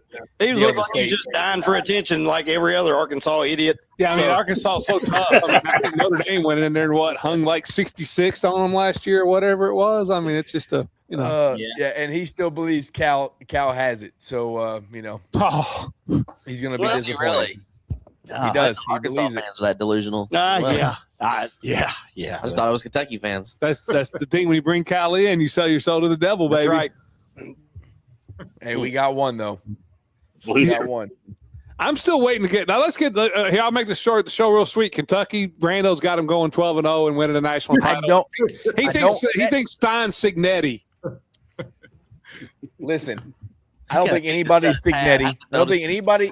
Yeah, come on, man. We are gonna feed them. That's a Bobby Petrino saying that Stein got. It is FTS. It is. I can't confirm it is. Well, shout out because we got FTS jerseys. I didn't even know that was a thing, but well, there you go. You want one? No. Be on the bench. You want a jersey? Yeah, we'll wear one if y'all win. I'm using to wipe my ass. Oh, whoa! That's not very nice. That's what I'm here for. That's not very nice.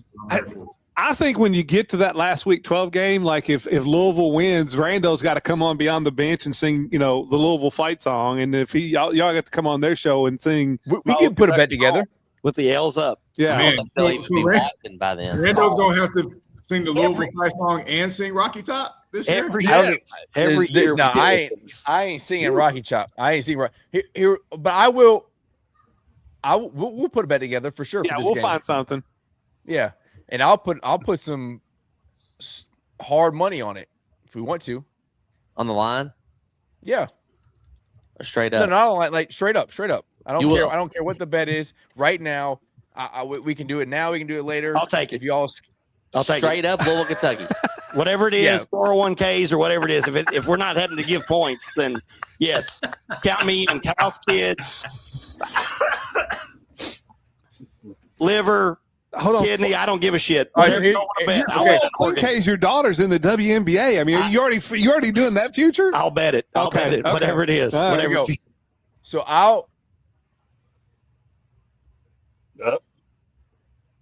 Drew just left. He got so pissed.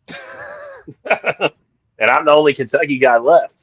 Yeah, because Rando's muted down there. Got to unmute yourself, Rando. I don't know what you did.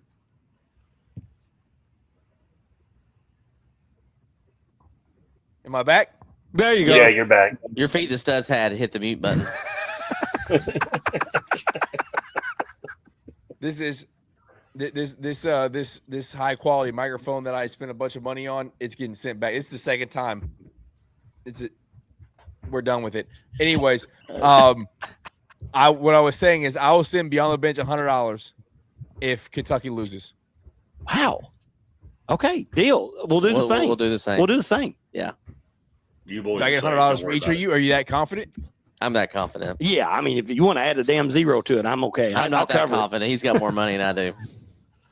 All right, so I guess there's a little advantage for me. I get 200. Y'all get 100. And it should be 2-1 odds. It really should be like 12-1. But yeah, I'll take 2-1. Will you be wearing your hat during that game? All right. What's that? Will you be wearing that hat during the game when y'all are 2 and I have y'all at 2-8 at that point?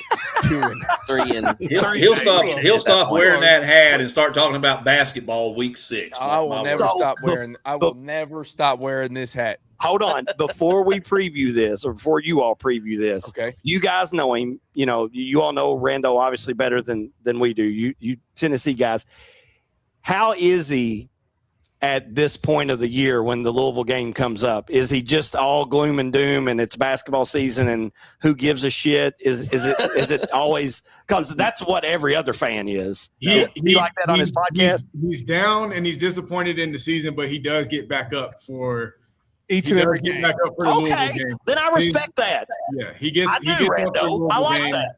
Yeah. Our Yeah, our other closest friend from the Marine Corps is a Louisville fan and Rando's son's godfather. So like he needs that win and he doesn't get it, but he needs it. So he gets up for it.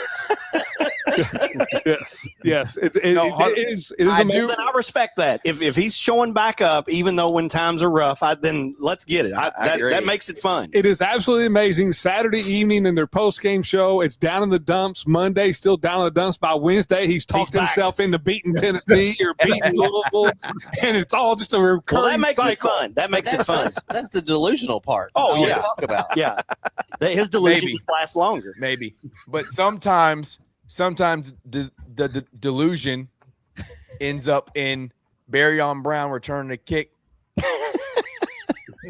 and us winning that game. And Ray Okay, Davis sometimes it kicking in happens. 75 And yards. Lamar fumbling.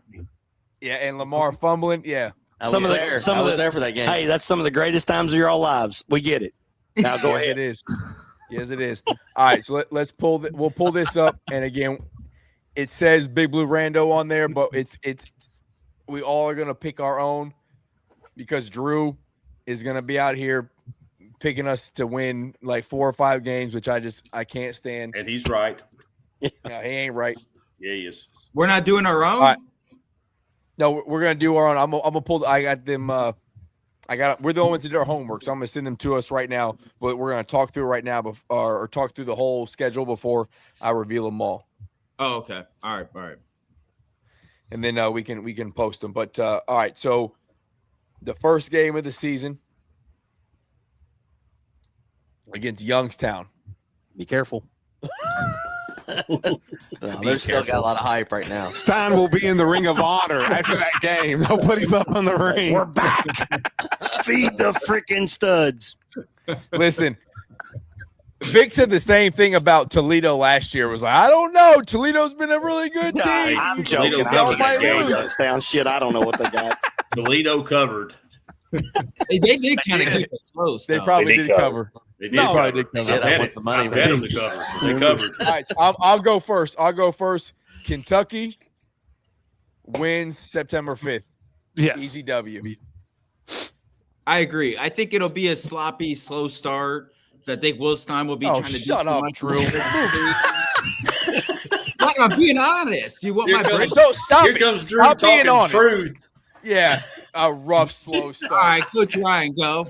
Oh, man. The slow start will last one quarter. Kentucky wins big. I'm not worried even in the slides. Hey, Mincy Rando. will be a Heisman Trophy candidate after week 1. It's not a slow start. He has a monster game. Heisman Trophy right. candidate to who? Kentucky fans? Oh, yes. Okay. Yes. Yeah, no Just one making sure. else. Nobody in the nation. Yeah. besides- A few shows ago, we did this. I got your number right here. So let's see. If And you're I told you consistent. that wasn't my official pick. This is my official pick tonight. All right, here we go. Bama comes to the Krog You ready to log get off, Matt? to get smacked down by I knew Kentucky. it. That's a win. Oh, my That's a win. That's a win. Oh. DeBoer, this is DeBoer losing serious anymore. Listen, This show went from pretty good show to Yes. just in the dumps. We've had some analysis Dumpster fire. that is off the charts until this shit. Kenny Minchie is better than whatever the hell Florida State put out last year, and Florida State went down and beat DeBoer early. Quarterback questions for sure. We get them early. If we got them later in the season, I'd be concerned. We beat Bama week 2. All right, 2-0. 2-0 Cats. Oh. I can't wait to hear I'm with it. Kroger Field's going to be rocking. I think that that's going to be the wheels. Oh, I know. They're all going to be burned on State Street, and I'm going to be part of it because I will be in attendance at that game. But the thing about Bama is DeBoer always finds a way to do the most upsetting thing possible. He knows he's on the hot seat. This is going to be his first test of the year. He's taking the L in Lexington, send him home crying, burn the couches. I hope have you you ever- win that No. game. I hope you win that game. They're probably Okay, gonna man, beat by 60. That's You loser. gonna make this like 3 straight against Kentucky fans if they beat Alabama? Are you going with them too, Drew? I am, but I will give a more reasonable breakdown here. Okay. There's been a lot of question marks about Alabama's offensive line. Those answers have not been answered, or those questions have not been answered yet through spring. And Kalen DeBoer's had plenty of opportunities to do so. They have a quarterback in Austin Mack or Keelan Russell. Neither of them have played significant football. Neither of them have won the job. That's a question mark. And none of them have played on the road in a big-time game. I'm not saying Kentucky will be a big-time game for them, but it's an SEC environment. It's an SEC football team, regardless of how bad Kentucky might turn out to be. I had them winning one big game, and this is the only one that I think they can win. And that's why I picked it, because it's early, because DeBoer does not coach well. Alabama has not played well historically early in the year. I think there's a lot of question marks with Alabama as well as Kentucky. And I think I'm just going with the vibes and the excitement that'll be around Lexington. If I'm going to pick one, this is the only one that I believe they have a chance to win. Okay, so your quarterback hasn't played significant time either, though, has he? No, correct. But he's at home. He's not going on the road. And he's the clear starter. He's getting all the number one reps.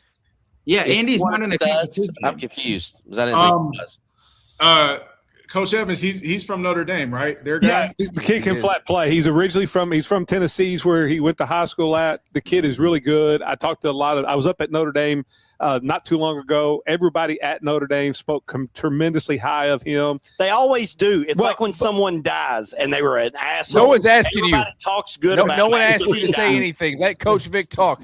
I listen, and here's what's going to scare me, because I've got my Kentucky prediction too, and I've got them. This is the one big win I have Kentucky having in their 4 wins is upsetting Alabama. We got to have another bet because I don't like DeBoer, but I'm going to get off. But I will say what they say is not only it was very close with CJ Carr last year, but he's such a great leader too. So is there whiskey here?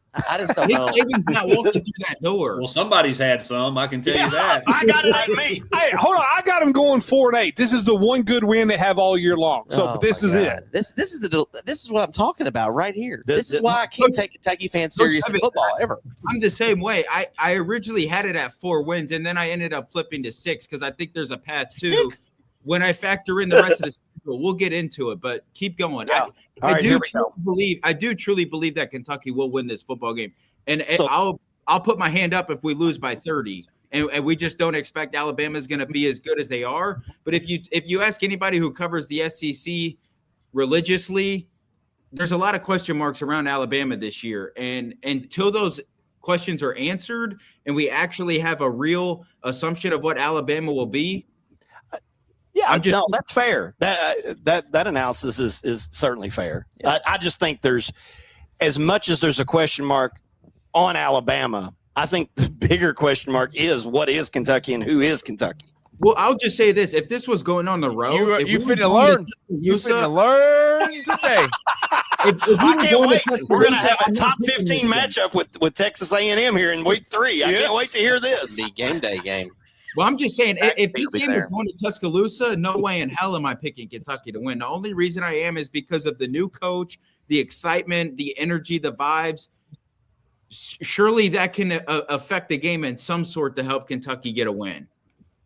Hopefully. If this was a 7 p.m. game, like a night game, we would smack Bama by 2 touchdowns. Oh my God! Golly, but it's a 3:30 game, so we can't get all sort of boozed up. Yeah. You warned us, Vic. Yeah, you warned us. Let's get the all right. Let's move on. Wait to hear this one. Yeah, Kentucky A&M. I got it as a loss. Yeah, I'll go quick. We get our asses beat in this game. And there we go. Probably not. Yeah, it's not. It's probably not. It's more great. Yeah, it's a loss. Riding that high. Ryan, how you feel about it? It's a loss. I've got it's not happening. All right, and then we got South Alabama, September 26th. We win that game. We can move on. Correct. Win. Okay, and then October 3rd, a day before my birthday,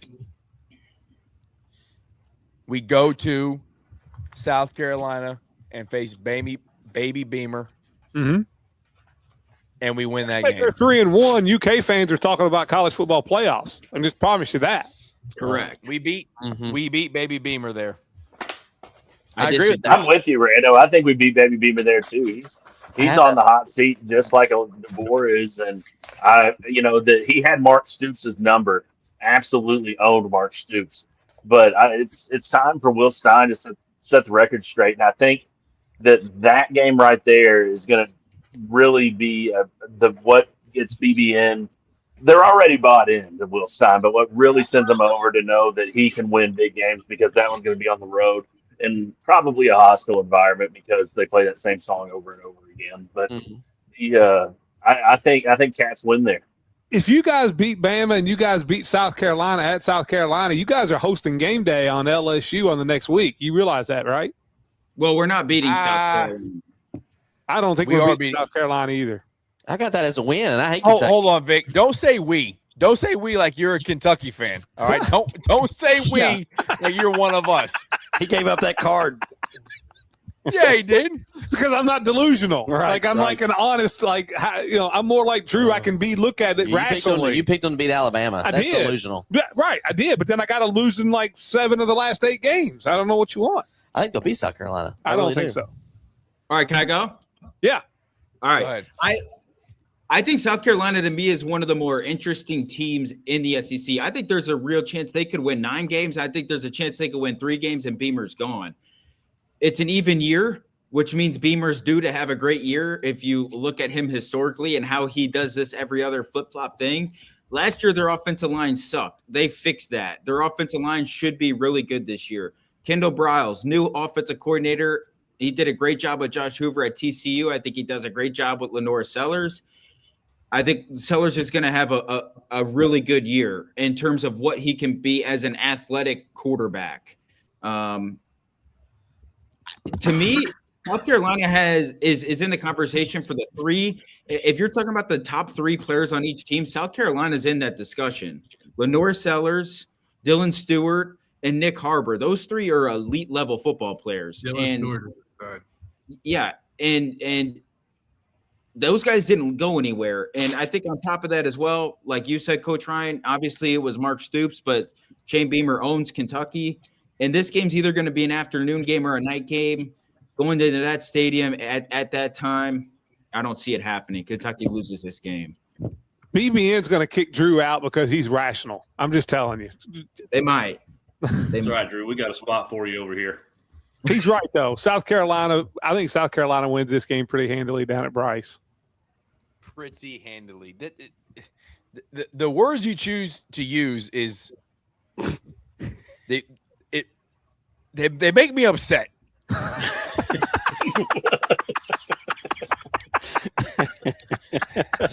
Moving on. LSU at Kentucky. This shouldn't take long. We lose the game. Yeah, I think when he was at Ole Miss, there was a couple upsets there. I think Lane Kiffin comes in and absolutely drops a hammer on Kentucky at the Kroger Field. I think he tries to make a point and drops a hammer on Kentucky and say this isn't from 4 years ago, and I'm no longer at Ole Miss. Yeah, I agree. This is one of the Keeneland weekends, so this will be a kind of interesting crowd. But I think maybe Kentucky can hang around for a half, but I think then Charlie Weiss Jr. in the offense out of LSU. I think LSU is the best receiver core top to bottom in the SEC.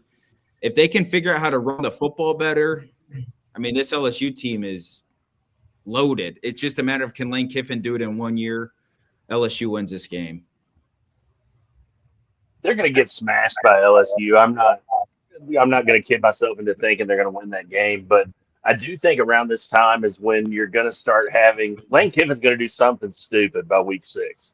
So I think that you'll have him trying to prove a point, and I could see him winning this game pretty big, and then saying something a little testy in the press conference afterwards. But it just feels like that kind of game. I don't know. And the word for the crowd I think Drew was looking for was drunk. Is the crowd's going to be very drunk. So I don't even think Kentucky will hang with him for a half. I think it's going to be quick. This reminds me of a game that Kentucky, like we all sell ourselves on. We're going to win this game. Crowd's going to be electric. And then you look up and it's 14-0 in 5 minutes, and you're like, what in the world just happened? I wouldn't be shocked if that's how this game goes.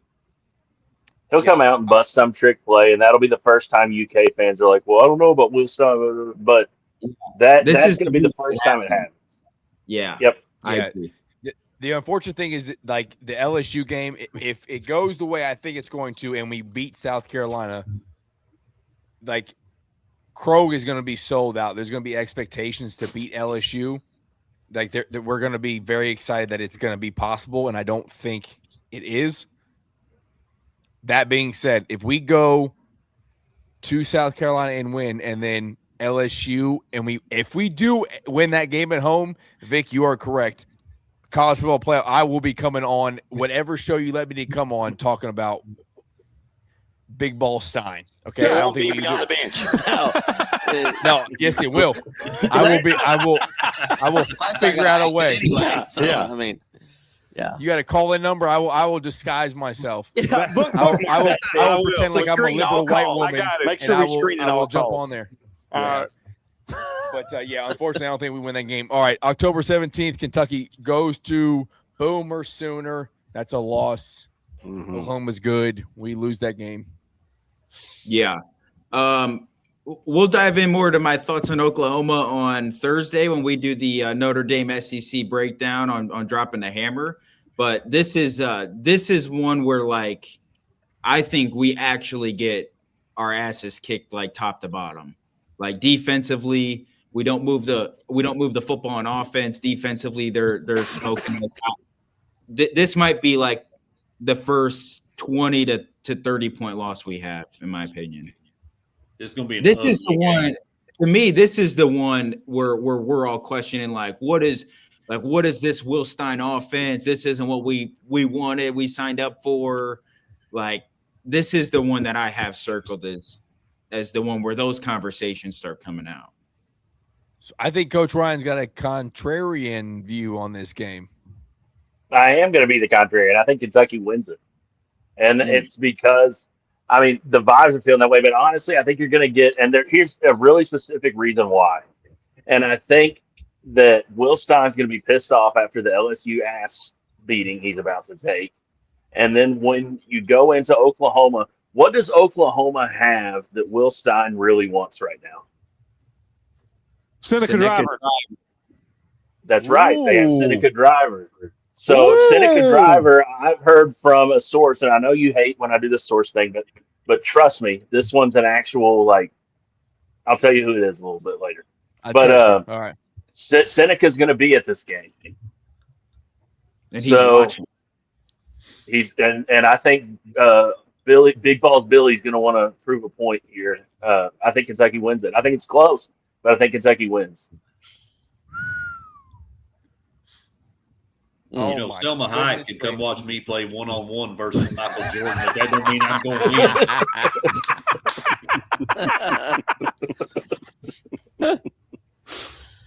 win. I don't know. I'm feeling it. I'm just feeling it. That's the one. That's the one I'm feeling. Hey, you know how Drew said that. Well, you're feeling Bama too, right? I was, but you see, well, I think Bama sucks. That's the difference. So I don't think Bama's any good. So I think Drew's giving Bama too much credit, and he's viewing Kentucky as one of these. Well, this is the game they shouldn't win. I think Kentucky should win that game. I think Kentucky's better than Alabama. But what I don't think is I don't think Kentucky's a better football team than Oklahoma. Clip that. But I do think Kentucky is better than Alabama. I can't. What's Will Stein lining up? That is called the MIP, and sometimes we give it to the most important person, like a fireman that saves a kid's life, and we talk about it. But it could also stand for the MIP, the most idiotic person, and you're about to win this son of a bitch. I think I found Steve and I's Bluegrass Elite Apparel worst take of the week just right here tonight. Coach Ryan, no, don't let them do it to you. Hey, I believe it. I will stand on that take. I will stand on that take. And look, I'm like Drew. If they lose, I'll put my hands up and say I'm an idiot. I'm a basketball guy anyway, but Kentucky is beating Alabama. No, I'm not saying it can't yeah, be. you just now said the Kentucky beating Alabama is not nearly absurd as saying Kentucky Is better. than Alabama. Week 2 Kentucky is better than Week 2 Alabama. I stand on it. Oh, man. Phew, goodness gracious. I love y'all's enthusiasm. I wish there were I more really Louisville do. fans like 10 this. toes in. Is anybody 10 watching the toes in, UFC get right on now? business. Is anybody watching the UFC right now? I'd rather watch it than hear these Yeah. predictions. I feel like I'm in a UFC fight getting my ass kicked. McKenzie Dern had a full-on rear naked choke, and So, somehow Robertson didn't we got- tap. We got two losses for Oklahoma. Coach Ryan, the real one, picking a win. And then we got Vandy coming to Lexington. That's a win. So I think that's a win. We just took 2 losses, LSU, Oklahoma. This is where I think William Stein says, listen, I'm tired of it. This Vandy team is completely trash. We're winning the game. We're going to a bye week. Let's get a W. So I say we get a win here. Well, Vandy won't be trash. This is gonna be an interesting game, but I picked them to win. But I think this one might be a little close. Drew. I think this one might be a little bit close, but the Cats pull it out and we go to a bye week. Here we go. I'm going to make a really wild prediction here. Vandy comes in because Vandy's on Kentucky. 2025 Mr. Football of Kentucky, Evan Hampton, who's now at Vanderbilt, comes into Kroger Field, goes for over 100 yards and a couple touchdowns, and Vandy wins. That's not happening. He's on special teams. 2026. Hey, well, what's the record right now? I need to hear that. Well, I haven't laughed in about a They're minute. playing in the national championship game. Last I heard. No. So I have them currently at 1, 2, 3, 4, 5. I got them at 5 wins right now. I think I have them at 4. I've got them bowl eligible. I've got them at 3 and You 5. got them at 6 wins. Yes, he's got them at 6. Oh my god. God almighty. Oh. 6 and 2. Here No, we wait, go. I have them at 5. I have them at 5. I'm sorry. Okay. No, I haven't made my Vanderbilt prediction. This is where they become bowl eligible. They're taking down Peabody, as Irish likes to say. And, Diego Pavi is not walking through that door, thank God. But I just don't think that they get Kentucky on this one. That it's time to put Vandy back where they belong, and that's at the very bottom of the SEC, not just all the way at the bottom. I mean, hey, the 5-star freshman quarterback they have has looked really good. I've talked to, our station down in Nashville, our parent station is the flagship station for Vandy, and they rave about this 5-star freshman quarterback. Now you're at week 8, so now he's almost like a sophomore. I just don't see it. I see Vandy beating Kentucky here. I do too. Yeah, I think this one's going to be kind of close. I think this is going to be like a 20-17 game going to the fourth quarter, and Kentucky's going to have to find a way to pull it out. Yeah, Kenny Minchie is the savior in this game. I ain't worried about it. So bye week. Breeders' and Cup then week. Best lost. week ever at Lexington. I think the bye week will be favored, but we'll see what Kentucky can do. Yeah, great joke. Great The joke. Troopers will be there. The true stud. Yes.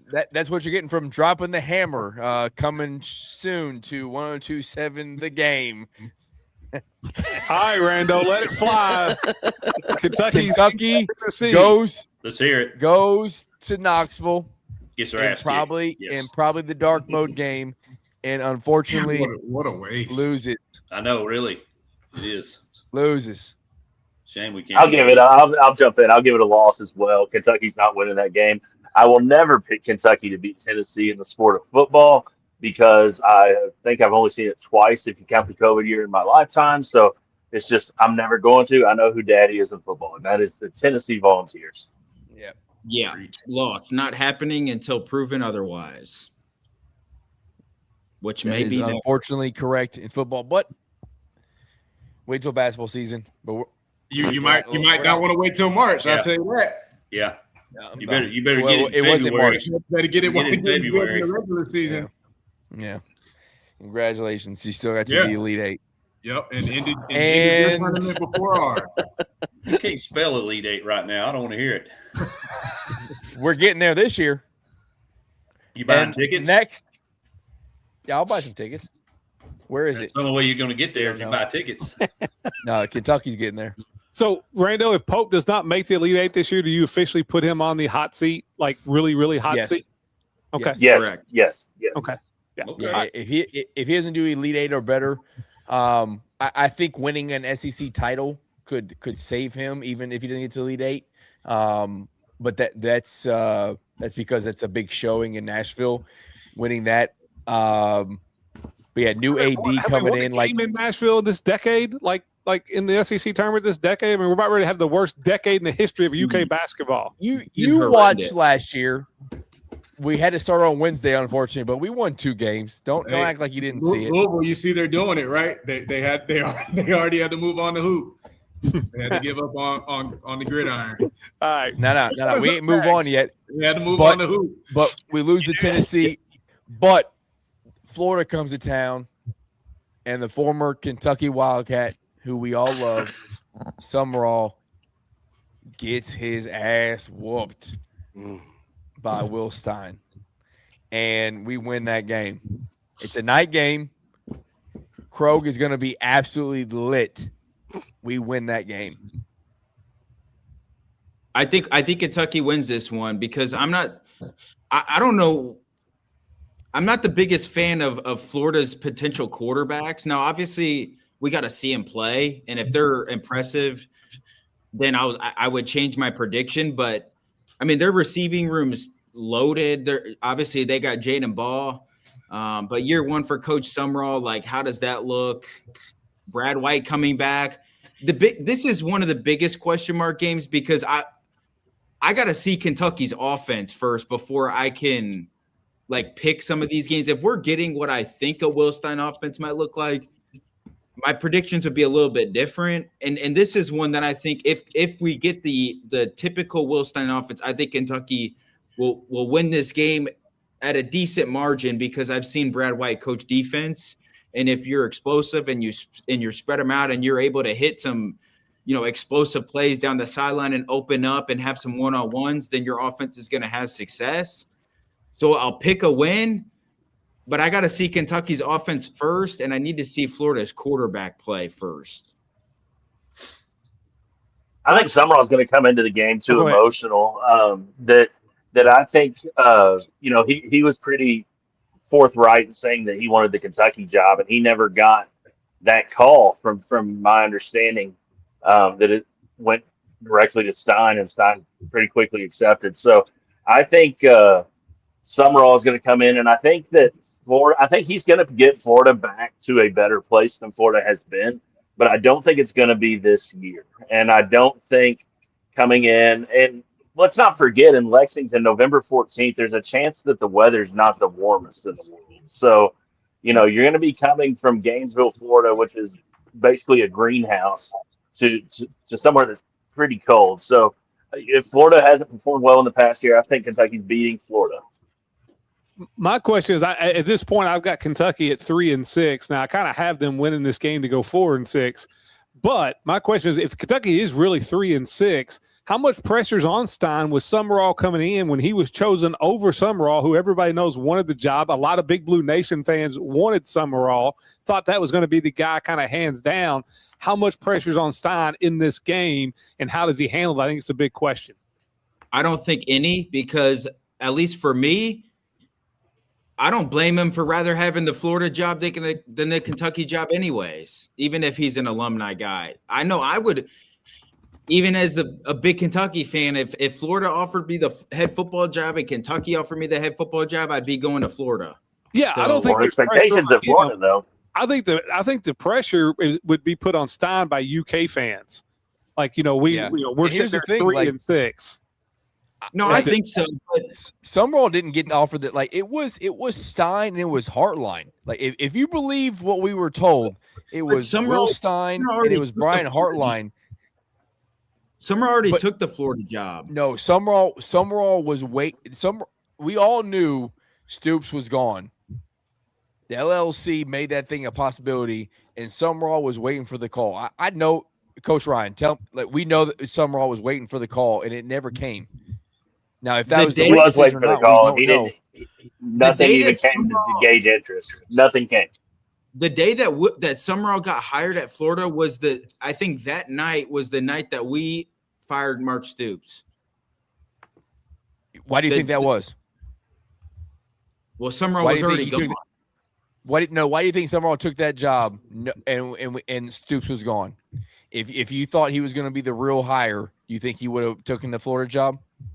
Yeah. I don't think so. But that's a better job.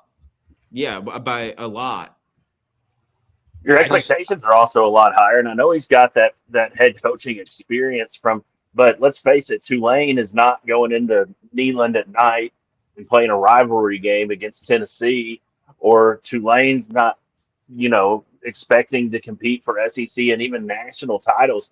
And that's the expectation at Florida. Florida's not that far removed from winning back-to-back national titles. So, I mean, but John Summerall, like John Summerall, I think wants those expectations. Yeah, and I think had he followed a little closer to that version of Florida football, I would say you're probably right. But they're in Florida fans' mind, they're pretty far removed from that level. So, and that job is always going to be one of the top jobs in the SEC because of just the pure talent that is in that state. What does our Louisville contingent think? Well, do you really want to know? So, yeah, I do. I do really want to know. Hogball Burner's back in my good graces again. He says some accurate stuff. He really does. Like he has pointed out, guys, listen, Stein, and I know you all have a lot more networking up there in Lexington than we do. But on the surface, to think for a second that Summerall wasn't even an option for UK, to think that from the get that someone at UK, the brass said it's Stein and then everyone else, there's no way in your heart of hearts you believe that. No, that I promise you, Summerall took the head job the morning, which ended up being the night that Kentucky fired Mark Stoops. So unless I agree. I'm agreeing with you, but I'm just saying to Rando and Coach Ryan, the timelines didn't make like it doesn't match up. So you don't think that? Hold on. You don't think that an agent worth half of his salt would have known that Mark Stoops was going and known that he had a client that was a alum of this school who's been floated around with his fan base and even reputable media? Yeah, our athletic director. Okay. I truly don't believe that that doesn't mean anything, though. That doesn't mean anything. Here's the thing: that coaching hire was not led by Mitch Barnhart. Jacob Tammy was the lead behind that, and I'm telling you, this is a conversation. It really has no importance because Will Stein's our coach, and Big Ball Billy Stein is going to take us to the college football playoffs. But let's get telling. I will be confident in saying, and Coach Ryan, you can back me up or not, that there was a clear hierarchy of who they wanted, and Will Stein was number one. Now, was that right? I don't know. Time will tell, but I will at least come out and say that the hierarchy was Will Stein was the guy that everybody, including the LLC, the AD, like the thing that was the hot commodity was Will Stein. Coach Ryan, correct or incorrect? You're correct. And I mean, I was one of the guys. Look, I'll put my hand up. I was one of the guys that wanted Summerall. I wanted Summerall. So I was kind of upset that when that happened, that Kentucky wasn't making the push, even though he was by Florida. I was like, well, why aren't we getting rid of Stoops? Like, it's going to cost $33 million today. It's going to cost $33 million yesterday. You've got to do it either way. So that's kind of where my frustration was. And that's what leads me to believe that Summerall was never an option because, you know, they didn't just wake up one morning and said, well, we got to buy out Mark Stoops. Like, that just didn't happen. Like, this was thought of way ahead of time because you're not just going to wake up this is really any organization, especially sports organization. You're not just going to wake up without any forethought and just spend $33 million and just burn it if you don't think without doing a ton of research. So that maybe the call was made earlier in the year. I'm not sure, but I don't think that when it came to this hiring committee, I think they got their number one guy, and I think they got him quick too. I'll say if this it was the right call, we don't know, but I do agree with you that it was the number one guy. Well, I'll say this to counter my point and agree with you guys. It would make sense in the way of if Kentucky wanted to get out of the defensive-minded kind of boring-ish football. If you look at Summerall teams at Tulane, they were very similar as a Mark Stoops football team.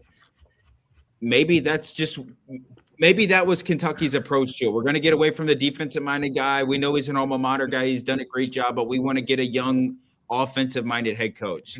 That's the only way that would make sense to me as far as the timeline goes, if they really would have had Will Stein as the number one option over a John Summerall. All right, moving on. Missouri. I have that as a loss. I'll make it quick. I think we beat Florida. That's a big time win. We have Louisville coming up. I think Mizzou is a trap game, and we lose going to Mizzou. I agree. I've got it as a loss as well. I just hate going. I hate going to Columbia. It's something about that. I don't know, something about the air in Missouri or something that's got me I just don't like the way we play down there. I think that one year we have that really good moment of CJ Conrad catching the last second touchdown, but people forget that it took a fluke, and ESPN, I mean, for all their flaws, had tweeted out the final score of that game before that happened. So I hate going to Mizzou. I don't know what it is about that place, but cannot stand it. I think it's a loss. I mean, the worst thing about it is it's the second worst spot in the SEC outside of Starkville, and and who wants to go down there? No one. Yeah, there you go. Coach Ryan, you forgot to mention the over snap on the punt, and punter picked it up, and he punted it, shanked it, but they hit him. We got 15 yards, first down. 47 pass interferences in a row. Yeah, it was all kinds of crazy stuff going on in that game. We've had some weird games in Columbia, Missouri. But I'm actually – and that time of year in Missouri, and I know I talked about the weather with the Florida game. The weather could be atrocious at Missouri on that type of year. And I'm not talking about just cold. I'm talking about sideways rain. And so even if you factor that in, and I'm not a meteorologist by any means, but if you factor something like that in, it's just not. I don't see Kentucky coming out of Columbia. Well, I think it's going to be more than a one-score game. I disagree. This is a win for me. Mizzou's an interesting team coming into this year. They have Austin Simmons at quarterback. What if he's not good? What if he is the version that we saw in the little bit of time that he played at Ole Miss? The same way we can say about all of these quarterbacks. Kenny Minchie, Alabama's quarterbacks, Louisville's quarterback, whatever the case may be. These guys are inexperienced. What if Austin Simmons is bad? What if Ahmad Hardy, I know he's expected to play, but what if he can't go through the season after taking a gunshot wound? And maybe he doesn't play this year. I know he's definitely trending to, but what if he's not responding to that well throughout the year? Now they have Jamal Roberts, who's a really good running back. They also play Texas 2 weeks before this at home. They play Georgia on the road the week before, and they play Oklahoma the week after, which is a big rivalry game that matters to Mizzou fans and Oklahoma fans. We are stuck right in the middle of it. Coach Drinkwitz has been really, really good at winning the games he's supposed to win. He's been really, really bad at losing the games that you hope to win to build your program. This is a sneaky spot for us playing Mizzou. I've never been the biggest Eli Drinkwitz fan as a coach, and I think they're going to lose a lot more than what they have in the years past because this schedule is a lot different for Mizzou, and I think there's going to be some pressure on Eli Drinkwitz, not in the way of he's going to be on the hot seat, but a little bit of questioning some coaching moves and coaching decisions. They also have a new offensive coordinator who does not have a good track record, Chip Lindsey. This is one I think Kentucky can win at the end of the year. And this is the one that gets them bowl eligible. and it's going to feel good for me as a family The rivalry. last game of the season. I'm just going to take this. I'm going to take this off because we don't need it anymore. We know what it is. We got the Be on the Bench crew on here. Might as well take our 21 pictures off the screen too while you're at it. Listen to me. When it comes to the games in Will Stein's first season, this is the most important to him. Whether it should be or not, this is the most important. Agreed. He's going to have a staff dedicated to scouting this team all year long. And y'all going to come to Lexington. And it's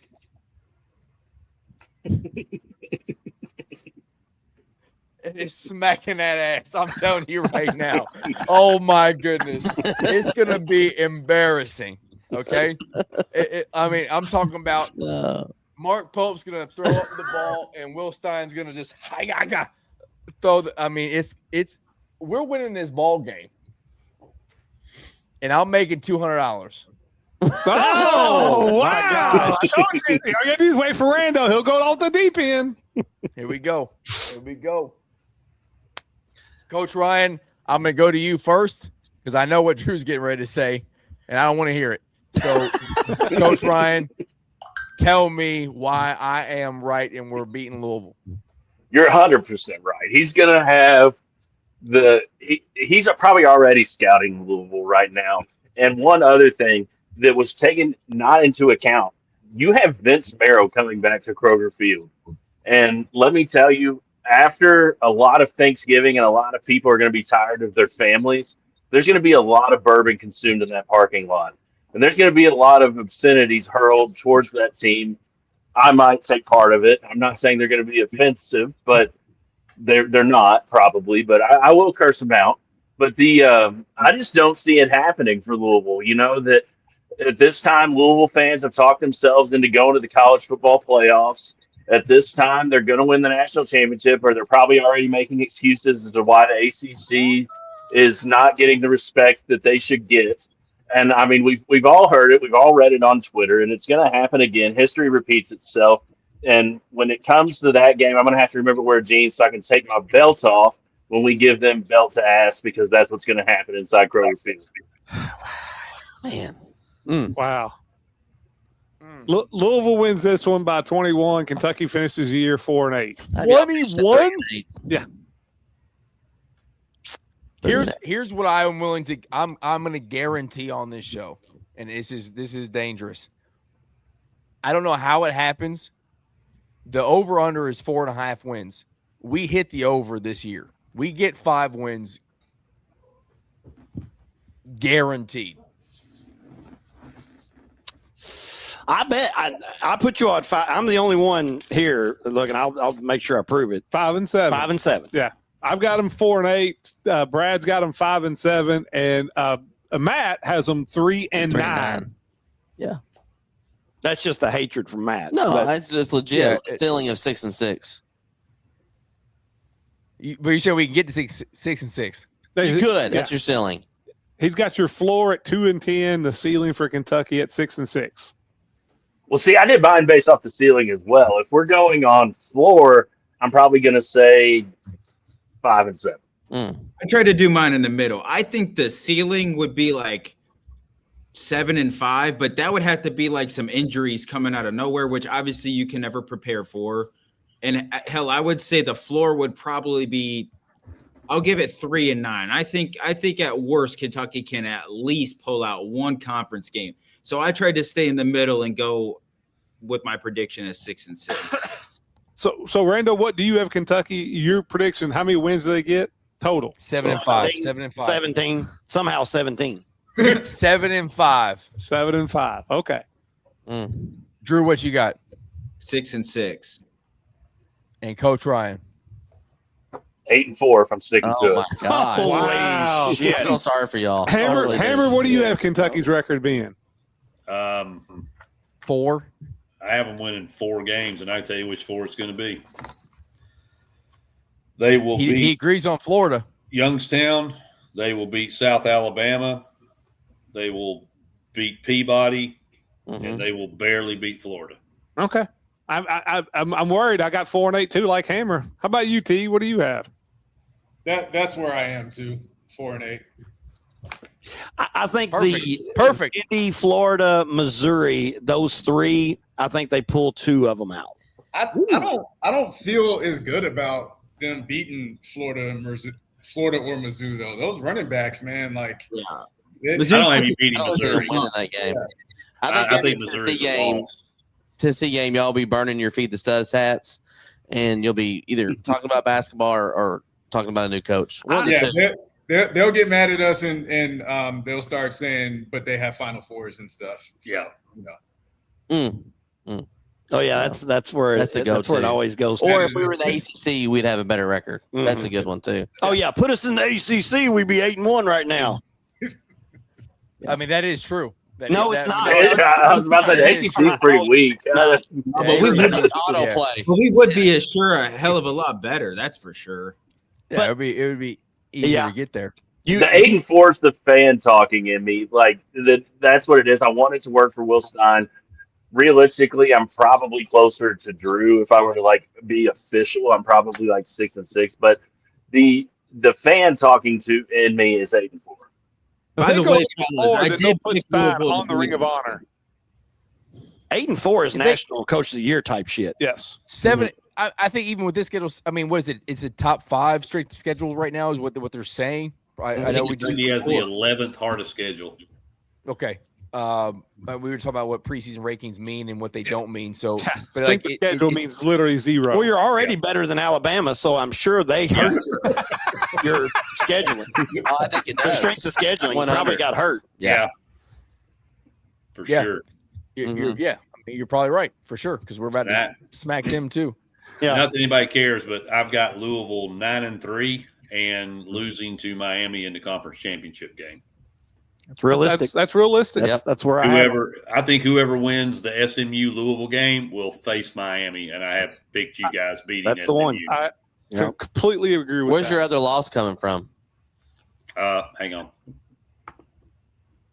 Get the schedule here. Oh no, I wrote it down. Never mind. Ole Miss. I'm sorry, guys. I got North Carolina State beating y'all. Yeah, that's what I think CJ Bailey. I think Yeah. CJ Bailey is legit, and I'm not a big Dan Doring fan, but I think they've got enough talent. I think they're a little bit undervalued right now. So I agree. I think at home it's tough to play in Raleigh, and I think Bailey is going to have a really good year. The other one, kind of a coin flip. I would say 10-2. I'm just not sold on this Georgia Tech team like everybody else is, and maybe I'm just looking through orange glasses because we play them the second week. But no Haynes King, and they lost a lot of transfers. So I just don't know, man. I think y'all could be 10-2 for real. Those 5, SMU, NC State, FSU, Georgia Tech, UK, were the 5 that I don't want to say they're necessarily toss-ups, but in the same token, I've got the Ole Miss as an automatic loss, and then I have the 4 automatic wins. Yeah. I think UK is a of those. toss-up? I think of those 5 games. I think Louisville finds a way to lose 2 of those, which is why I came up with 9-3. Yeah. Florida State is not going to be an easy game. I don't know why we all think that. It won't be easy, but you've got it at home, and I think Brom's a better coach than Norvell. No, I agree. He better be. And honestly, I think y'all got a little better roster than they do too.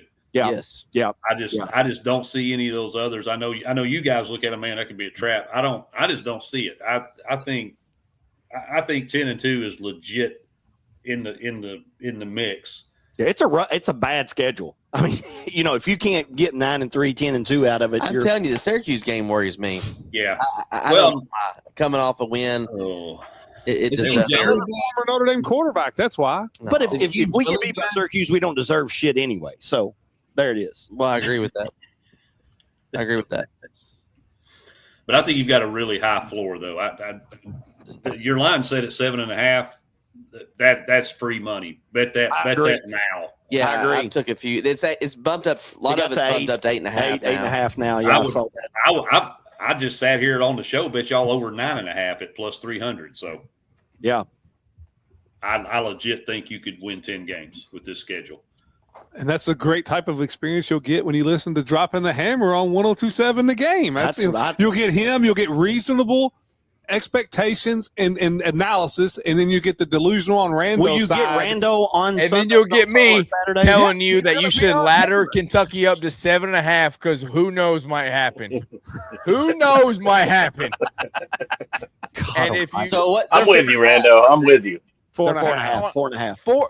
Over under 4.5. We are hitting the over this year. Like 5 and 7 is Will Stein's floor. Like I believe it. Whoa. 5 and 7 is the floor. 3 is your floor. 3 is the floor. No, 5 and 7 is the floor. 5 and 7. I have 7 and 5, and 6 and 6 is what I think we're at. Drew is out here telling me what I should believe. 7 is 5 is what I want to believe. 5 wins we get this year, guaranteed. I'm doing the Charles Barkley thing. 5 and 7 is what's happening. So 4.5 is great because I truly believe it's 4, but I put 5 down there because I do think Missouri, Florida, and who was the other trashy? Yeah, Vandy, but I mean, Vandy. I still don't think. I mean, Vandy. Well, they think they're better in Alabama. So. I know. At that point, you can't. There's just no they don't even have to listen to talk about Vandy. And that's what gets me too. Is we're saying we're going to beat Alabama, but we're losing to teams like Vanderbilt and Missouri. Really? I didn't say we're losing to Vandy. No, I said we're losing to Vandy. I said we're gonna the Missouri game's a trap game. Like we're gonna beat Florida. We got Louisville coming up. We got to go on the road. Yeah, and we're all mixed. If Hardy's healthy, you're not beating Missouri. Correct. We'll see. Well, we got to see the rest of the offense, though. We can worry about that on Thursday. There you go. How concerned are you about Kentucky's wide receivers? Be honest. Yes, the wide receiver core is concerning for sure. Yeah. Is DJ going to be a guy? Here's the thing, though. Here's what makes me not so worried about the X and the Y and like who's playing on the outside. Will Stein will use his tight ends, and we have 2 dynamic tight ends. I can get on board with that. So, I think it's going to be a dink and dunk, lots of screens type, especially early.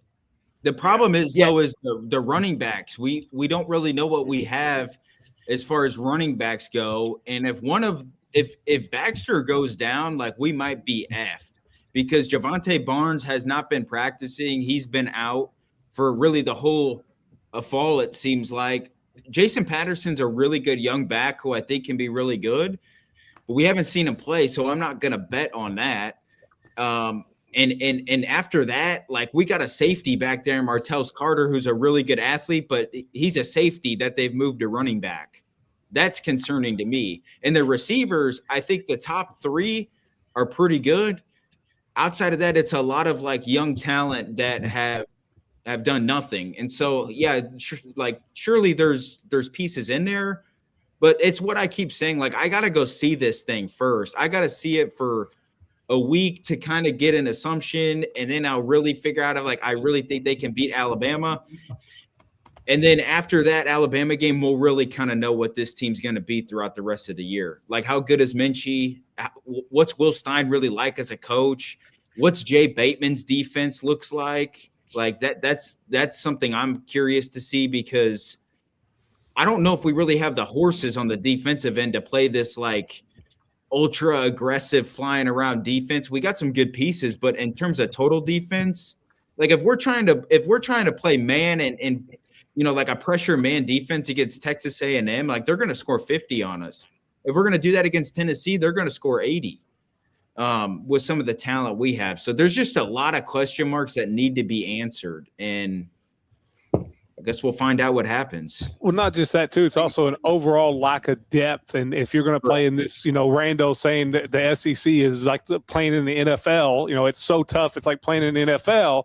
When you have 0 depth, unless you stay 100% healthy, you're going to struggle.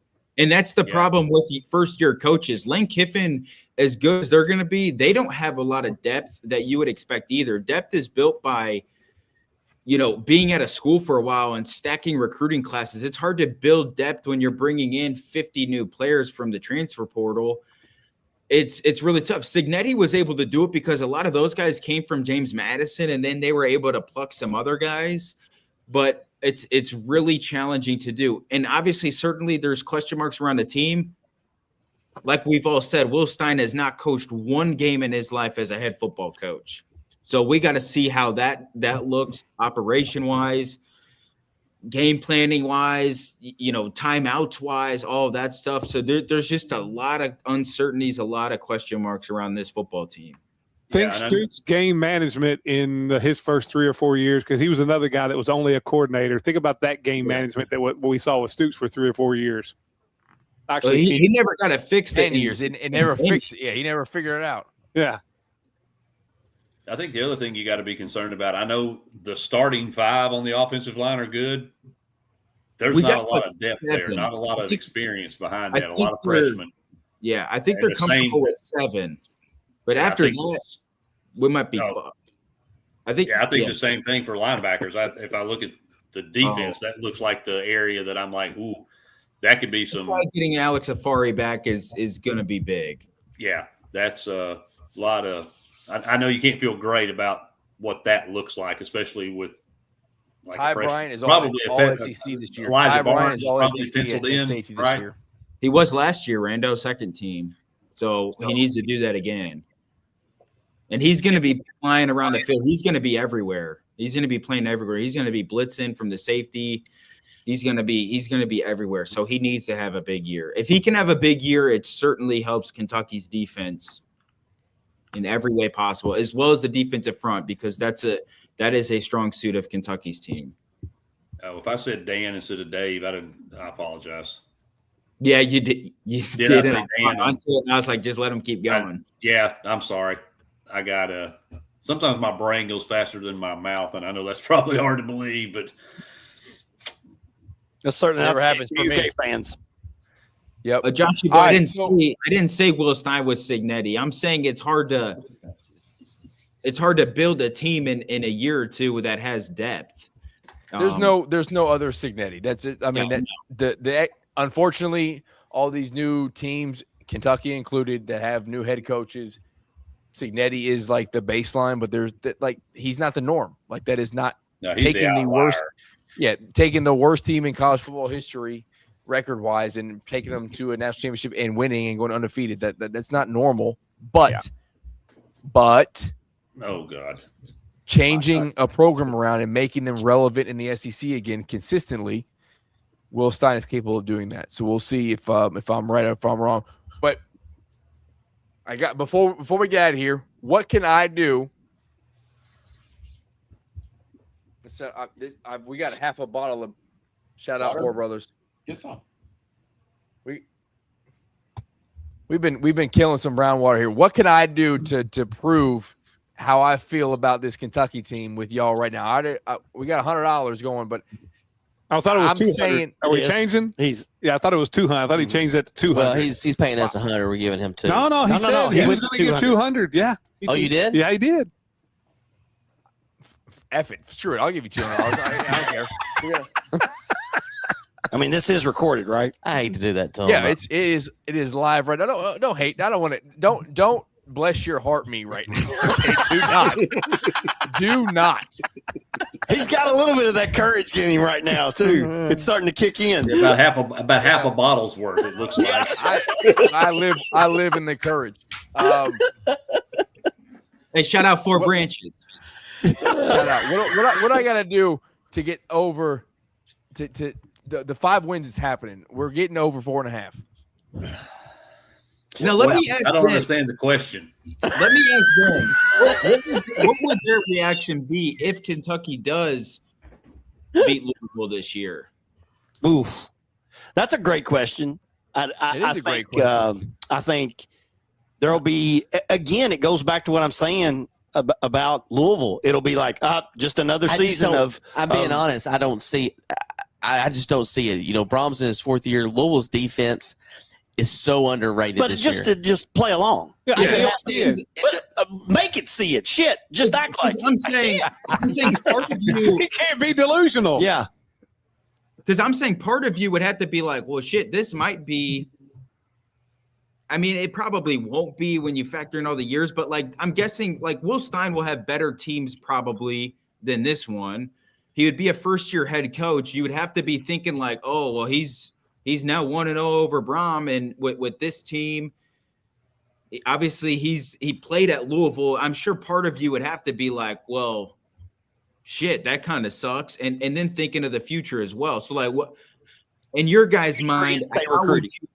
How would you react to that? I can tell you, I'll answer for Briggins real quick, and I'll let him answer. But I know Briggins, and that means Ryan, you have never seen the show. Briggins would blame NASA and talk about how it's an absolute conspiracy, and that the Earth was flat and it shifted, and that would be the reason it happened was NASA, who faked the moon landing. Would probably be that he would probably claim that was a fake game. It really didn't happen. I'm not disagreeing. You AI'd it. Yes. I just don't. If that does happen, if that does happen, and you are feeding the studs and all that stuff, I don't know what studs you're going to feed, but y'all still haven't told me.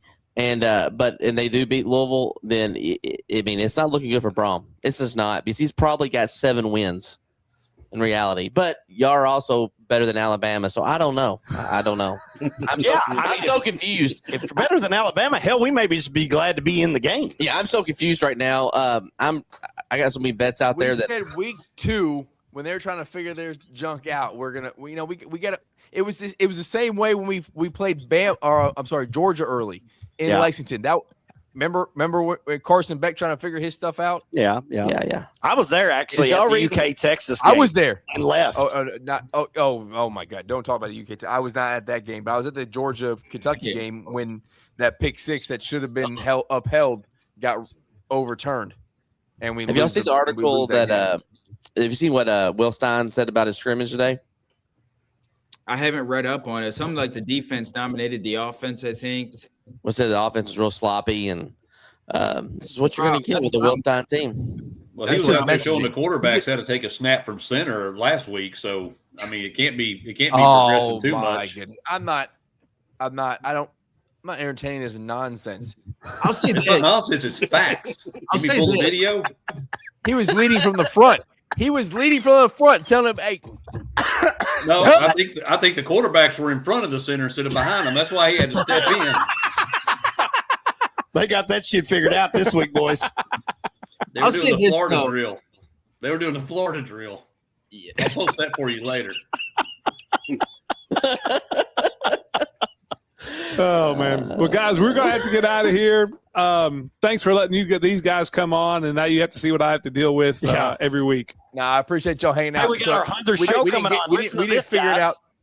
Rando. 100th show tomorrow is going live, and we got Vic a present just for you UK guys. This you may want to listen tomorrow. We're bringing in Kyle Macy for an interview. There we go. Hey, what time? Tomorrow. It'll be around 5:00 Central. 5 Central. Okay. Yep. 5 Central, 6 Eastern. Yes. On 102.7, live on radio and on X. It won't be on the radio. It'll be on the social media. Yeah, it'll be on. Okay, it'll be on the X. live stream, and then you can listen if you miss it on Sunday. Their actual show it plays on Monday at 6:00 Central Time on 102.7 The Game. Perfect. All right. Yeah, we'll get that out there.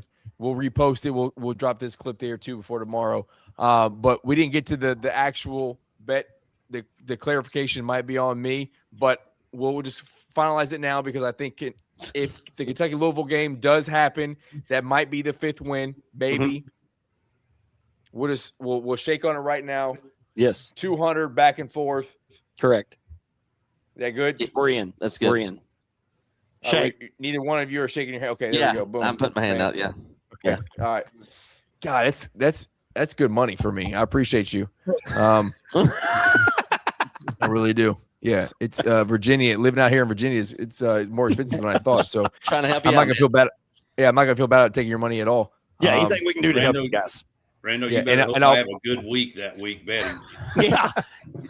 I'll probably double or nothing when it comes to basketball season too. But no, we do appreciate y'all hanging out here with us. Yeah, I you know, appreciate talking the a little invite. ball. Really do. It's been a lot of fun. It was legit a hell of a time, and I hope y'all will join us again. Absolutely. That was awesome. All right, y'all have a good one. See you guys. See you guys. See you. Thank Have you. a good one, gents. All right, y'all. Well, I don't. Is there anything we got NFL preseason? Anything you want to hit on NFL preseason before we jump off here? No, but the Outside- UFC main event starting right now. Oh, is it starting?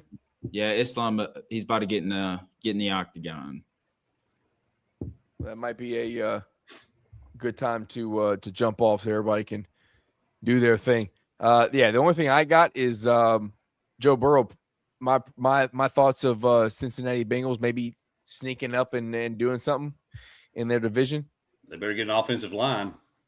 Joe Burrow's going to die before week 6. Like Joe Flacco, hopefully, is a guy if you're a Bengals fan. That was the Lions' second team. That was the Lions' second team. That was bad news bears for the old Bengals. Yeah, and Jackson Dart's gonna die in half of that time too if he keeps taking some hits like that. He got Which lit is up, unfortunate. didn't he? 'Cause I do believe in the Giants, but yikes. Why? They got a good roster, and I think Harbaugh is a great coach. But yeah, that didn't look good today. But we shall see. But if you're a Raiders fan, which I know Ryan is, Mendoza's a guy. That's right. If you're, He's go ahead. Yeah, I was going to say, I think that he showed me exactly what I wanted to see in that game. But, you know, I've been a Raiders fan long enough to also know that I thought Jamarcus Russell was going to be a good quarterback, and I still consider that my worst sports take of all time. Well, and everybody did, though, so that's not on you. If he just would have watched the damn DVD, he would have been great. yeah, but I think Mendoza, I did see a thing where he talked about how he's only been to like the Vegas Strip like once or twice since he's even lived in Vegas, which has been a pretty long time now. So I think that he's the guy for this franchise if this franchise is going to do anything. But I think that having Linderbaum at center's going to be huge for them because I think that's going to just really open up the run game to where it could give, because I don't see Kirk Cousins lasting the whole season at starter. I think eventually they're going to put Mendoza in there because I think the Raiders are going to be uncompetitive. I think they're largely going to be the fourth in the AFC West. So I think that the Mendoza trains, especially after what we saw, is coming sooner rather than later. I agree. Yeah, I think they're gonna surprise. I think they folks. should start with Kirk Cousins, though. I think that would be the Yes. right thing to do. If They you're have to. Yeah, no, you're right. You have You're right. to. Yeah, at least got to give him an opportunity because he's proven. But I Kirko don't think- changed I don't think with it's gonna him. last long. Jeremiah Love looked like the real deal out there in Arizona. Now he don't have a quarterback or a real offense, but you got something to play with out there. Violent runner. He looked very impressive when it comes to. I know it's preseason football, but you got to be They kind of excited. used him a lot more than what they should have, in my opinion. He got like The running back room is strong. And honestly, like, give Carson Beck a chance. I told y'all when we drafted him, he's got physical tools. If he can get it right mentally, then he could be okay. You got one of the two best tight ends in the league. I'm okay specialist wise. Our roster top to bottom just stinks. So to your point, Jeremiah Love is good. I hope that we preserve him. We have a good running back room with him, Tyler Algier. And Connor. So there's no need to run Jeremiah Love into the dirt when we're not going to be competitive anyway. So I hope that they're smart, but I like having LaFleur as the head coach. Just got to give him some time to build up a roster. But I think there's a decent baseline with our specialists. Yeah, that's why I'm cautious on Jeremiah Love season-long props, yards, touchdowns, because I don't think they're going to run the wheels off of him with especially having Algier there. Because Algier's, he sniped touchdowns from Bijan all last year. So I don't have a lot of confidence in those numbers, but for a good reason. They don't need to wear this kid out. Correct. Year one. Yeah. So, Joshy boy, to answer your question, I don't think Love will have a breakout season in terms of numbers. I think that he'll show that he's legitimate, but I don't think he's going to be like a fantasy football winner. Yeah. He's not going to have 300 carries, I don't think. Right. I sure hope not. Yeah. He doesn't Not even need to. worth it. It's not even worth it. It's not for a team that's going to win 3 games, maybe. Yeah. Sorry, T. No, I've been on the Yeah. we get the first pick of the draft. Yeah. I'm sorry. Sometimes I forget I talk to a reasonable fan every now and again. College football, it's harder for me. I fully understand where get you. for the Dolphins and the Cardinals are fighting for Arch Manning or Moore, whoever you think is going to be the number 1 quarterback next year. Yeah. It's just kind of how it goes. But all right, Joe, I appreciate it. It was a fun show. We didn't play any games. We just went kind of back and forth at it and talked to the Beyond the Bench guys are absolutely hilarious. If you don't watch their stuff on or listen to their stuff on 102.7, you're missing out because that's them on live radio. Like they collect fines from FCCA or whatever the hell they are. Like they are absolutely hilarious. But join us back on you got another one on Tuesday, Hammer? Correct. Last NFL Yes, show. we will do the AFC West and the NFC East. There you go. So we're cleaning up the NFL and then the big SEC / Notre Dame show. Vic is going to be on there. That's going to be on Thursday. And then, of course, we got our normal show on Wednesday. But tune back into us, and we'll close this thing out for college football, college football and NFL preseason. And then we are in it, boys. Like we are into the heart of the actual games. And Hammer, I'm excited for our gambling show on ESPN Radio. For sure. But if you're not already, you need to go follow 102.7 The Game. You need to go follow Border Rivals HPS on X and everybody listed on this show on top of Heavy Pour Sports on YouTube because that's where you're going to get all the content. So go follow it. We are in for an exciting season with everything we got going on, and the team is the reason why. So I appreciate y'all for everything that you do. Thank you for 102.7 for everything they do. Thank you for the Beyond the Bench guys for coming on tonight. And go watch the main event because it's getting ready to start. As always, go Cats. Go Cats. Go Cats. Go Big Orange. Go Vols. Peace. Play the music. On a whole nother level. Let's get it. Run it up. Check the scope. Money talk, money mo. Yeah. Main crew say they with it. Kicking down the door. Run it up. Check the scope. Money talk, money mo. What? Main crew say they with it. Kicking down the door. Let's go. And it's just the whole lane when I'm driving the machine.